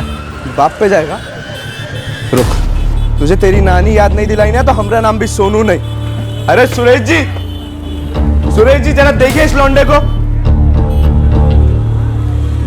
क्या हुआ रे सोनू? अरे कुछ नहीं सर, अपने नौकर को थोड़ा तमीज सिखाइए बात करने की। अबे जाओ, हमको तमीज सिखाएंगे। इतना बड़ा झगड़ा था तेरा उसके साथ, तभी तूने सीधे सीधे मर्डर केस में मोहित मौर्य का नाम आगे कर दिया। सब वो मोहित मौर्य, सब वो वहां से बैठा नहीं रहता था, सब वो तारता था। पता नहीं आगे चल के क्या करता गीता के साथ। एक मिनट, तू गीता को जानता है? जानते हैं, गीता गर्लफ्रेंड है हमारी, लव है। गीता पहले हमारे मोहल्ले में ही रहती थी, फिर उसके पापा और वो सब लोग यहाँ मीनारगंज शिफ्ट हो गए और यहाँ का घर हम ही दिलवाए उन लोगों को। और साहब वो मोहित मौर्य साहब एक नंबर का आवारा लड़का है साहब। वो गीता बताती थी कि उसका पीछा करता था और लिफ्ट शिफ्ट ऑफर करता था साहब उसे। आज फिर हमारे कॉलेज के रास्ते पर खड़ा था, हमसे बोला घर छोड़ दूं। हमने तो सीधा मुंह मोड़ लिया और चलते बने। फिर उसने पीछे से आवाज भी लगाई, निच्छर समय। शाम में भी कहीं जाने निकलते ना तो साई की तरह पीछा करता है वो हमारा। वो साला एक नंबर का। तुम तो रहने ही दो, आज भी वो तुम्हारी दुकान के बाहर आके बैठा था हमारे इंतजार में। भगा तो दिए थे हम उसको डांट के, और वो साला एक नंबर का चिपकू लगता है। हमको ना ऐसी कुछ सेटिंग करनी पड़ेगी, बस मौका हाथ लगने दो हमारे। कुछ ऐसा करेंगे कि सांप भी मर जाए और लाठी भी ना टूटे। लाठी तो टूटेगी, लेकिन तेरी हड्डियां तोड़ते तोड़ते टूटेगी। हड्डियां हमारी नहीं, उस मोहित मौर्य की टूटनी चाहिए सब। जो लड़कियों को गलत नजर से देखता है, उनको परेशान करता है, उनके पीछे जाता है सब। ऐसे ही लड़के तो आगे जाके रेप शेप करते हैं सब। और जो दूसरों को कत्ल के केस में फंसाते हैं वो खुद कातिल होते हैं। बोल, सुरेश शर्मा का मर्डर करने के लिए सुपारी तुझे ब्रजेश पाल ने दी थी ना? कौन ब्रजेश पाल? मैडम हम किसी ब्रजेश पाल को नहीं जानते, और हम हमारे साहब का कत्ल क्यों करेंगे? सुरेश जी बाप समान थे हमारे, सब नमक खाया हमने उनका। अबे ओ वफादारी के पुतले, तो फिर तू अपने मालिक को अंधेरे में अकेले में ठुकने के लिए छोड़कर 3 घंटे के लिए कहाँ गायब हो गया था? साहब हम गीता के साथ थे साहब। वो मोहित उसे परेशान कर रहा था तो हम सोचे कि एक बार पुलिस की मार पड़ेगी तो अकल ठिकाने आएगी उसको। यहाँ हम मर्डर केस की तहकीकात कर रहे हैं, मर्डर केस की, और तू साले उसमें अपनी पतंग उड़ा रहा है। गलती हुई थी साहब। तो शाम तो गीता के साथ था, इस मर्डर में गीता भी तेरे साथ है? नहीं मैडम, ऐसा मत बोलिए। गीता का नाम खराब होगा, वो तो बस स्टूडेंट है। मोहित को फंसाने के लिए इसने उसका नाम आगे किया, तो हम इसका और गीता का नाम सामने रखते हैं? नहीं सब हम दोनों को बलि का बकरा मत बनाइए सब हो सकता है कि अगर असली मुजरिम हाथ से छूट जाए तो बाजार में फिर फायरिंग होगी। सब हम सॉरी कहते हैं साहब, हमने आपको रॉन्ग कॉल किया, पर साहब आप तो रॉन्ग कॉल मत करिए। भगवान कसम हमने कुछ भी नहीं किया, सब सच कह रहे हैं। सर सभी संदिग्धों के पीछे लोग लगा दिए, उनके फोन्स भी टैप हो रहे हैं। पर अभी तक सब कुछ नॉर्मल है। गैंगस्टर ब्रजेश पाल पर क्या खबर है? सर स्पेशल फोर्स और गुरु खबरी दोनों लगे हुए हैं, लेकिन ब्रजेश पाल पर अभी तक कोई भी टिप नहीं है। एयरपोर्ट, रेलवे स्टेशन, हर जगह पर रेड अलर्ट नोटिस जारी किया है। कमाल है, ब्रजेश पाल मिस्टर इंडिया हो गया क्या? सर, मैंने गीता से बात की उसके कॉलेज के बाहर। उसे कंफर्म किया कि 5 फरवरी की रात को सोनू से मिली थी। दोनों के फोन लोकेशन भी मैच कर रहे हैं। अगर ब्रजेश पाल ने खुद ठोका है सुरेश शर्मा को, तो या तो रंगदारी मना करने का बदला लिया है, या सुरेश शर्मा का छोटा भाई धर्मेंद्र शर्मा, या सुरेश शर्मा का साला कैलाश पाठक, या सुरेश शर्मा का बिजनेस राइवल आदर्श पांडे। इनमें से कोई मास्टरमाइंड है और सुपारी दी गई थी ब्रजेश पाल को। साहब, हमारा नाम कंचन है और हमारे पास ब्रजेश पाल का टिप है, लेकिन आपको सबसे पहले हमको 40,000 रुपये देने पड़ेंगे इनाम के। सही पता बताने के बाद मिलेंगे इनाम के 40,000 रुपये। अभी 1 सेकंड भी वेस्ट मत कर। ब्रजेश पाल का पता बता दे, वरना तेरे नाम का पोस्टर बना दूंगा मैं। साहब, वो एक लल्लन है, यहीं पास के गांव में रहता है, उसी के घर में छुपा हुआ है ये ब्रजेश पाल।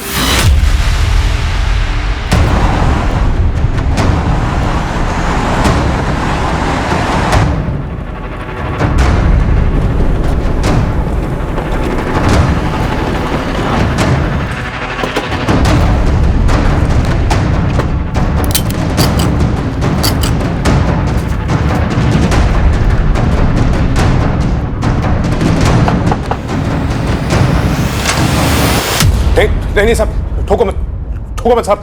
ललन मियां, अपने दोस्त ब्रजेश पाल को बोलो पीछे की खिड़की से भागे। 2 लोगों की रिसेप्शन कमेटी बैठी वहां पर। ब्रजेश भैया, हाँ ललन। ब्रजेश पाल, कैसे चलोगे? लेट के या चल के? चलेंगे ना साहब, जैसा आप बोलेंगे वैसे ही चलेंगे। आपको हमारा नाम कंचन ने बताया ना, उसी की वजह से अंदर जा रहे हैं हम, है ना? तुम अंदर नहीं जाओ, नहीं अब बाहर आओ। अब ऐसा मत बोलिए साहब, ये दोनों पंटर, ये असलम बेग और कंचन, हमारे साथ डबल गेम खेल रहे हैं। वो असलम बेग जिसने खुद को सरेंडर करवा के हमारा नाम उगल दिया, और वो कंचन छुपाने के बहाने पकड़वा दिया। अब इनाम की रकम दोनों आधी आधी बांट लेंगे।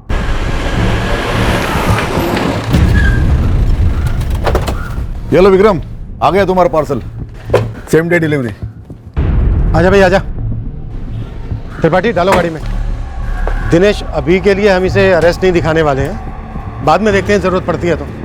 साहब, लेकिन साहब थैंक्स। हाँ, वेलकम।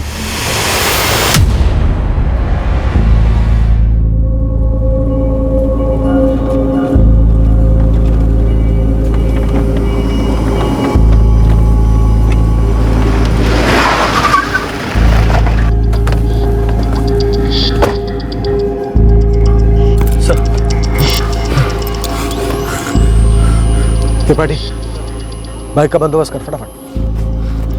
बाइक क्यों साहब? अरे इंतजार कर, सब्र कर थोड़ा। पहले बाइक आएगी, फिर तू उस पर भागेगा, उसके बाद हम बाइक में पेट्रोल डालेंगे। शुक्ला, हथकड़ी खोल दो इसकी। साहब, आप जो पूछेंगे हम बताने को तैयार हैं। हम आपके हाथ जोड़ते हैं साहब। सुरेश शर्मा का मर्डर किसके कहने पर करवाया? शूटर कौन था या थे? ये 3 संदिग्ध हैं हमारे पास, इनमें से मास्टरमाइंड कौन है? साहब, इनमें से कोई एक नाम बोलेंगे, आप हमें छोड़ देंगे। पूरी केवाईसी इधर ही करेंगे, फिर देखेंगे। सर जी, त्रिपाठी बोल रहा है बाइक नहीं मिल रही, स्कूटर चलेगा क्या? अरे साइकिल भी चलेगी, हमें कौन सी रेस लगानी है? अरे साहब हमने फोन किया था साहब, सुरेश शर्मा को फोन किया था और उसके साले को भी फोन किया था साहब, लेकिन ऐसा पहली बार नहीं हुआ साहब। हम फोन करते रहे, हमने पहले भी फोन किया साहब। अबे अब तो का लव स्टोरी सुनाने वाला है? हाँ साहब, हम ये कह रहे हैं हमने धमकी नहीं दी साहब, हमने पैसे मांगे थे साहब। अब माहौल ही ऐसा हो गया साहब, कोई आसानी से पैसा देता ही नहीं है साहब, तो हमने फोन करके पैसे मांगे थे साहब, लेकिन प्यार से मांगे थे। 15 लाख किस खुशी में? बात सुरेश जी, माहौल इतना बदल गया है कि आप पूछ रहे हैं किस खुशी में? हमारे पास 15 लाख रुपए नहीं है तुम्हें देने के लिए। देखिए सुरेश जी, हम कई बार काम आए हैं आपके, आपसे पुराना रिश्ता है भाई। अरे यार, आगे कभी हाथ खुले होंगे तो सामने से बुला के तुम्हें दे देंगे हम। इस वक्त नहीं है मतलब नहीं है। कैलाश, तुमसे कौन मांग रहा है पैसा? पैसा तुम्हारे जीजाजी के पास है, उनसे निकलवाओ। हमसे ये नहीं होगा। हमारी तरफ से एक बार बात करो उनसे। तुम खुद ही बात कर लो, हमें तक मत करो। चलो। कैलाश, अब तो हर कोई पैसा देने से मना कर रहा है, तो क्या सबको मारते मरवाते फिरेंगे? 4 महीने से कोई काम हाथ में नहीं उठाया साहब। हम तो यहां तक सोच रहे थे साहब, अज्ञात काल करके खुद को सरेंडर करवा देते हैं, कम से कम इनाम का पैसा तो खुद उठा लेंगे। लेकिन ये असलम और कंचन, इन्होंने हमारी पीठ में छुरा भोंक दिया साहब।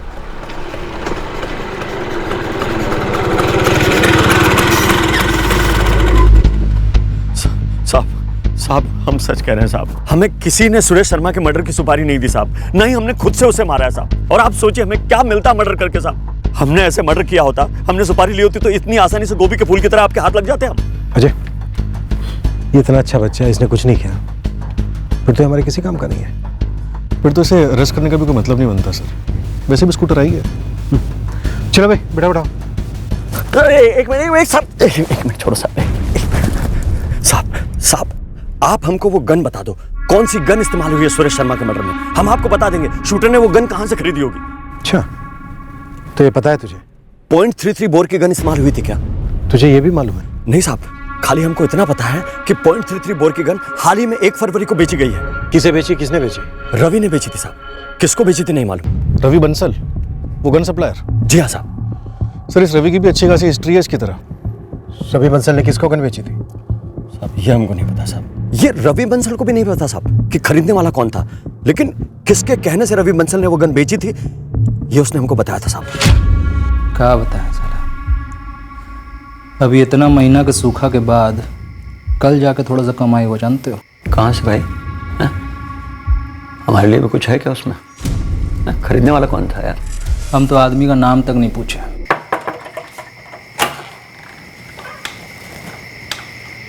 तौफीक ने बेचा है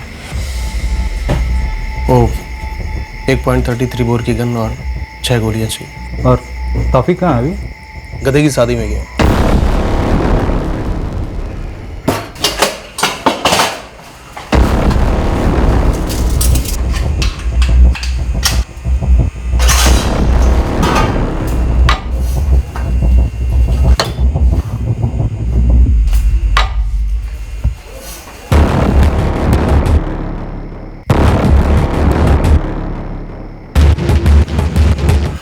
तौफीक का पासवर्ड गधे की शादी। अरे भैया, मालूम कैसे चलेगा ऐसे माहौल में कि कौन साला ग्राहक है, कौन पुलिस का भेजा हुआ यमराज है? अच्छा एक बात बताओ, गेम बच किसका रहा है? मतलब कुछ सुन पाए हो? ऐसे माहौल में ना आँख, नाक, कान, मुंह सब बंद रखने में भलाई है। अरे बोल तो रहे हैं, खरीदने वाले का नाम तक नहीं पूछे। सर पक्का वही गन इस्तेमाल हुई है सुरेश शर्मा के कत्ल में, क्योंकि अभी 3 दिन पहले रवि खोली खाली करके गायब हो गया। हम गए थे उसके घर पूछने कि इस केस में असलम ने हमारा नाम आगे क्यों किया। ये तौफीक कौन है जिसके कहने पर रवि बंसल ने उस आदमी को गन बेची? तौफीक हिस्ट्री शीटर है साहब। तौफीक गधे की शादी में गया है, क्या मतलब है इसका? तौफीक जेल के अंदर गया। तौफीक का पूरा नाम क्या है? तौफीक पठान। उसका एक जोड़ीदार भी है, अमित जायसवाल। दोनों अंदर है साहब। किस केस में? कोई केस नहीं है साहब। अभी 3 महीने पहले जब से आपके लोगों ने धरपकड़ शुरू की है, हमारे लोगों की लाशें बिछाना शुरू की है, दोनों ने खुद को सरेंडर कर दिया। कहाँ सरेंडर किया? काली माता पुलिस चौकी साहब। उठो, चलो निकलो दोनों बाहर। अरे क्या हो गया साहब? अरे हम लोग ठीक है, खुश हैं यहाँ पर। हाँ साहब, हमको जमानत वमानत नहीं चाहिए। वो जमानत नहीं हो रही है तुम्हारी, गधे की शादी का मुहूर्त निकला है, बाराती हो तुम दोनों, भूल गए क्या? सुरेश शर्मा की सुपारी किसने दी थी? गन खरीदने किसको भेजा था रवि बंसल के पास? वो शूटर कौन है? अबे ओ, तुम दोनों की जरूरत किसी को भी नहीं है, हमें तो बिल्कुल भी नहीं। साहब हम टिप देंगे तो हमको कुछ इनाम तो मिलना चाहिए ना। साहब गुस्सा क्यों हो रहे हैं? टिप क्या, हम तो केस का पूरा नक्शा खोल के रख देंगे आपके सामने। हाँ, बस एक बिना सिम वाला मोबाइल दिलवा दीजिए ना। देखिए, ये साला अमित तो पत्ता खेल के अपना टाइम पास कर लेता है, हमको वीडियो गेम खेलने का बुरा लत है। अबे तू तो ठीक है, दिया। साहब इस काम का कॉन्ट्रैक्ट हमने नहीं लिया था, हमने सिर्फ प्लानिंग करके दिया था साहब। अबे वो वीडियो गेम, नाम बोल नाम, वरना जेल में भी साइलेंसर के साथ गोली चल सकती है। साहब मार्केट में नया लौंडा आया है, उसका कोई खास हिस्ट्री नहीं है, इसीलिए आपकी नज़रों में नहीं आया होगा। हमारे लिए छोटा मोटा काम कर चुका है पहले, वही ये मसला लेकर आया था हमारे पास। सीधे सीधे नाम बोल तौफीक। विमल भाटी। विमल, ये सेठ का रूटीन एक बार फिर बताना जरा।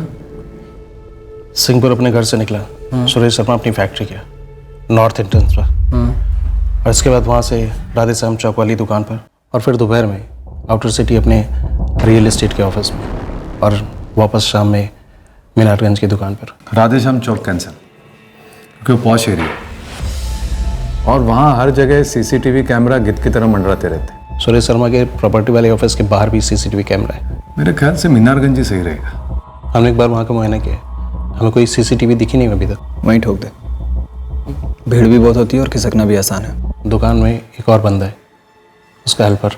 तो थोड़े और पैसे ले ले और उसको भी ठोक दे। हमारी जुबान में ऐसे बंदे को मजबूरी का मुर्गा कहते हैं। ठीक है अमित भाई, लेकिन तौफीक भाई वो गन भी चाहिए होगी। साहब, विमल को हमने गन सप्लायर रवि बंसल के यहाँ भेजा था, वहीं से गन लिया होगा विमल ने, क्योंकि गोली चली थी ना। विमल भाटी को सुपारी किसने दी थी? कुछ पर्सनल था ऐसा बता रहा था विमल। क्यों? हाँ, वो रियल एस्टेट एजेंसी है ना सुरेश शर्मा की, उसी का कुछ मामला था। कैलाश, सुरेश शर्मा का साला, उसने सुपारी दी थी क्या विमल भाटी को? कैलाश, यही नाम लिया था क्या विमल ने? वो ठीक से याद नहीं है साहब। मीनारगंज मार्केट में बिजली गुल करने का आइडिया तुम दोनों का ही था? नहीं तो क्या विमल भाटी ने खुद से बिजली गुल कर दी थी? पता नहीं साहब, लेकिन उसने अगर किया हो तो उसको मेडल मिलना चाहिए हमारी सुपारी बिरादरी से। क्यों? विमल भाटी का फोटो है तुम्हारे पास? कहाँ से होगी साहब, मोबाइल होता तो बात बनती थी, इसलिए तो कह रहा था कि मोबाइल मिल जाता तो। विमल भाटी कहाँ मिलेगा? गोली तो 2-2 महीने में बदल लेता है साहब। हाँ, लेकिन चाय पीने वो एक जगह हमेशा जाता है, गफूर भाई की चाय की दुकान पर, वो हरिश्चंद्र मोड़ पर। सर, इस गफूर चाय वाले के यहाँ फील्डिंग लगा देता हूँ। कैलाश पाठक को भी उठा लो, हमेशा कहता रहता है मेरे हाथ में कुछ नहीं है, मेरे हाथ में कुछ नहीं है। दिखाते हैं इसको कि हमारे हाथ में डंडा है और पैरों में जूते। अरे बस भी करो सर, बार बार हमें उठाकर हॉट सीट पर क्यों बिठाते हैं आप? इस बार हॉट सीट पर नहीं, तवे पर बिठाएंगे तुझे, और उसके बाद तंदूर के अंदर। अरे सर, लेकिन हम आपको पहले बता चुके हैं कि हमने नहीं मारा तुझे। गफूर जी, मैं वहाँ पीछे स्कूटर पे बैठी रहूंगी। जैसे ही वो विमल भाटी आता है यहाँ पे चाय पीने, तो वहाँ सड़क पे बढ़ के एक प्याली चाय गिरा देना। ठीक है, लेकिन 2 दिन से वो यहाँ आया नहीं है विमल। कोई बात नहीं, हम वेट करेंगे।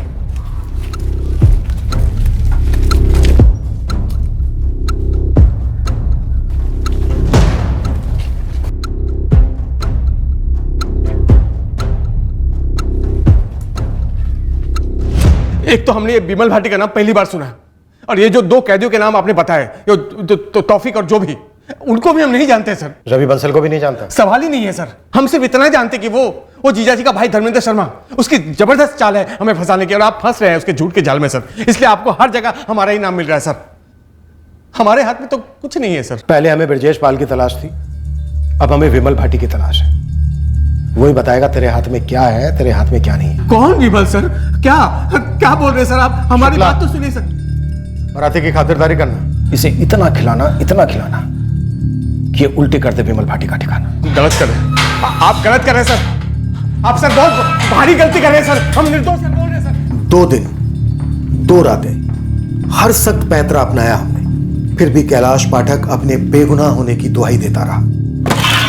Sir, gun supplier Ravi Bansal को ढूंढने के लिए गुरु की पूरी टीम लगी हुई है, पर अभी तक कोई लीड नहीं मिली। गफूर चाय वाला? हमारी टीम घात लगाए बैठी है सर, बस विमल भाटी के आने की देर है। विमल भाटी का ना हमें ठिकाना मिल रहा था, ना ही वो गफूर की चाय की दुकान पर आया, ना उस दिन, ना अगले दिन, ना उसके अगले दिन। पर हमने अपनी कोशिशें नहीं छोड़ी, हमारी टीम वहीं टिकी रही, और 5वें दिन सब्र का फल मिला,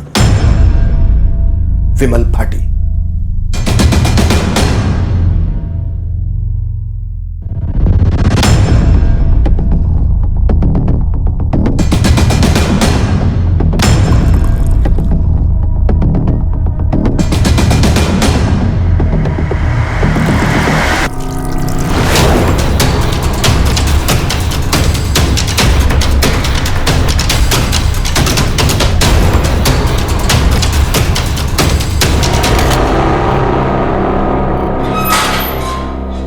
विमल भाटी उस शख्स का नाम लेने जा रहा था जिसके लिए उसने सुरेश शर्मा का कत्ल किया। जब विमल ने वो नाम लिया, हम सब दंग रह गए।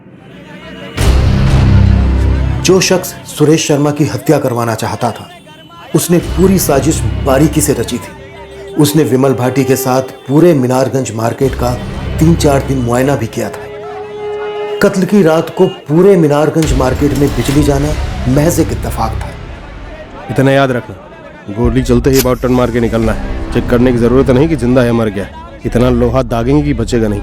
जब विमल भाटी ने सुरेश शर्मा पर 4 गोलियां चलाकर उसे ढेर कर दिया, तब इस कत्ल का मास्टरमाइंड विमल भाटी के बगल में ही खड़ा था। बाजार में छाया अंधेरा शूटर और मास्टरमाइंड दोनों के लिए एक तरह से मददगार साबित हुआ। वो आसानी से उसी रास्ते से निकल गए अंधेरे में जहां से वो आए थे। इस कत्ल का मास्टरमाइंड पूरी इन्वेस्टिगेशन के दौरान कई बार हमारे सामने आया, पर हमने उस पर रत्ती भर का शक नहीं किया था।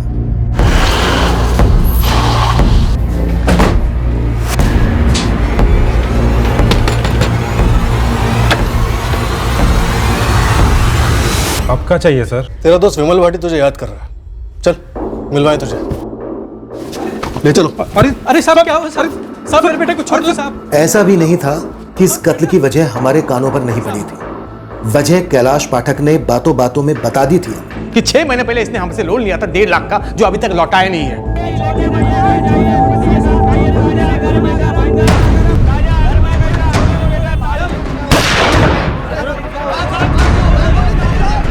मैंने दोस्ती के लिए मर्डर किया। दोस्त है मेरा मंगल अग्रवाल। मंगल अग्रवाल जो सुरेश शर्मा की स्टेट एजेंसी पर काम करता था वो? हाँ। मसला क्या था? बेइज्जती। अबे मंगल 1.5 लाख रुपए ना उनके लिए हाथ का मैल है, और तुम कौन सा लेके भागे जा रहे हो? उनसे बोल दो कि थोड़ा टाइम लगेगा, दे जरूर देंगे। अमीर लोगों का दिल इतना बड़ा होता ना तो लोग शायद इतना अमीर होते ही नहीं। अब क्या बताएं तुमको, इतना घटिया तरीके से हमारी बेइज्जती करता है ना, जैसे 1.5 लाख रुपए उसके लिए जिंदगी और मौत का सवाल हो। कैलाश पाठक की ऐसी की तैसी, तो मोड़क दांत तोड़ के सारे के हाथ में दर्द है। हम कैलाश पाठक से लोन लिए, वो तो हमको हक से गाली सुनाता ही है, लेकिन वो साला सुरेश शर्मा, उसका कोई लेना देना नहीं है उस लोन से, लेकिन वो भी हमको उल्टा सीधा सुनाता है। दम नहीं था तो लोन लिया क्यों? साले तूने बोला था 3 महीने में लौटा देगा सूद समेत। 4था महीना हो गया है, एक पाई नहीं लौटाई तूने। अरे मालिक, बहन की शादी के लिए हम लोन लिए थे, अब अचानक से लड़के वाले सब डिमांड बढ़ा दिए, इसलिए सब गड़बड़ हो गया। शर्म नहीं आती तुझे बहन को आगे करते हुए? साले नमर्द की औलाद। अरे सेठ जी गाली काहे दे रहे हैं? शुक्र कर जूता नहीं उतारा अभी तक। हमारे पैसे नहीं मिले तो नंगा करके बाजार में बिठा देंगे तुझे। लोन दिया था तुझे, खैरात नहीं। ये छोटे लोग समझते हैं हमारे पैसों के पेड़ हैं, जैसे आम चुराते वैसे पैसे चुराएंगे ये लोग। अबे घूर क्या रहा है कमीने, एक एक पैसा वसूलेंगे हम तुझसे। चल निकल यहां से, दफा हो। क्यों नहीं बुलाया जीजा जी को? कैलाश जी, हम आपसे लोन लिए थे ना, तो फिर सुरेश जी को बीच में घसीट के हमारी इतनी बेइज्जती काहे करवा रहे हैं? वो 1.5 लाख हमारे अपनी जेब से नहीं आए थे, वो जीजा जी के पैसे हैं, और तू पैसे लौटा नहीं रहा है, इसलिए अब तक हम गाली खा रहे थे। अब तू डायरेक्ट खा। कल तो हद ही हो गई विमल, वो साले सुरेश ने हमारे बाबूजी को ऑफिस में बुला लिया। क्यों मैं संतोष, बेटी की शादी करने की हैसियत नहीं थी तो थोड़ा इंतजार कर लेता, या फिर अपनी औकात के हिसाब से लड़का ढूंढता कोई? मालिक, मंगल बता चुका है आपको, आखिरी वक्त में लड़के वालों ने। अबे सुन चुके हैं बकवास हम पहले भी। कल को लड़के वाले फिर कोई मांग करेंगे और मंगल झोली फैलाता हुआ आएगा हमारे पास। तू मंगल को बोल, जब तक हमारे पैसे लौटाता नहीं है घर के कागजात गिरवी रख दे, वरना केस कर देंगे दोनों बाप बेटे पर। हमने गुस्से में नौकरी छोड़ दी तो हमारे पीठ पीछे हमारे बाबूजी को बुला के उनकी इतनी बेइज्जती की है, जी तो करता है साले को बीच रास्ते में बुला के ना जूते से मारे। जूता नहीं, गोली। बात तुम तक थी तो ठीक थी, बाबूजी की बेइज्जती, वो भी साला सिर्फ 1.5 लाख रुपए के लिए। अबे ठोकना तो बनता ही है। मंगल पैसा लौटा देता साहब, पर नहीं, गिद्ध के जैसे उसके पीछे पड़े थे।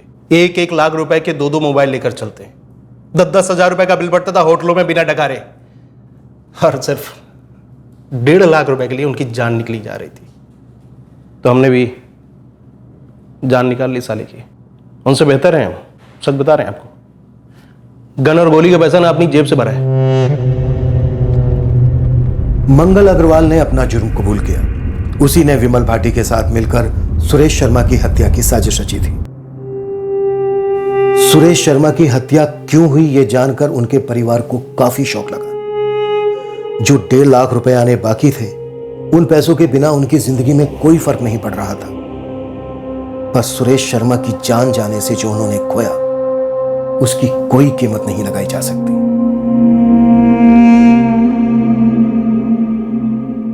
मंगल अग्रवाल के साथ साथ उसके परिवार ने भी बहुत कुछ खोया है। मंगल अपने परिवार का सहारा था, अब उस पर एक मुजरिम होने का दाग लग गया है। लिया गया लोन, दी गई गालियां, उसके चलते खून का खोलना, बेइज्जती का बदला लेने का प्लान बनना, ये सारे पहलू मिलकर चार्जशीट में यह जुर्म क्यों हुआ, इसका पुष्टिकरण करते हैं। दुख की बात यह है कि कत्ल जैसे संगीन जुर्म का रास्ता एक तरफा है। जुर्म के बाद वापस लौटकर गलती सुधारने की कोई गुंजाइश नहीं रहती। फिर भी इस जुर्म का जो क्यों है, उसे बारीकी से स्टडी करना बेहद जरूरी है। जब सर पर गुस्सा सवार होता है, ठगे जाने का आक्रोश उमड़ रहा होता है, बेइज्जती का दर्द तड़पा रहा होता है, तब जरूरत होती है एक ब्रेक की, रुककर सोचने की कि क्या किसी को छोटा महसूस कराने में, उसकी इंसल्ट करने में, उसके अपमान को अपना बदला समझने में कोई समझदारी है? कहीं ये अति तो नहीं हो रहा? क्या संयम की लकीर पार हो चुकी है? स्थानीय लेवल की अराजकता पर अंकुश लगाना हमारा, यानी प्रशासन और व्यवस्था का दायित्व है। हमारा फर्ज है कि हम मुजरिमों में कानून का डर पैदा करें ताकि आम नागरिक बेखौफ होकर जिए। पर उस अराजकता का क्या किया जाए जो अक्सर आम नागरिकों के दिलो दिमाग में पनपती है? उस आवेश, उस अंधाधुंध गुस्से को कैसे लगाम दें जो गैर कानूनी और हिंसक ख्यालों को बेलगाम उधम मचाने देता है? भले ही बंदूक का ट्रिगर हाथ की उंगली दबाती हो, पर इरादों का ट्रिगर एक अराजक दिमाग दबाता है। अगले हफ्ते फिर मिलेंगे एक नए केस के साथ। क्राइम पेट्रोल सतर्क। जय हिंद। क्राइम पेट्रोल के और भी दिलचस्प कहानी देखने के लिए हमारे चैनल को सब्सक्राइब करें और बेल आइकॉन दबाना न भूलें।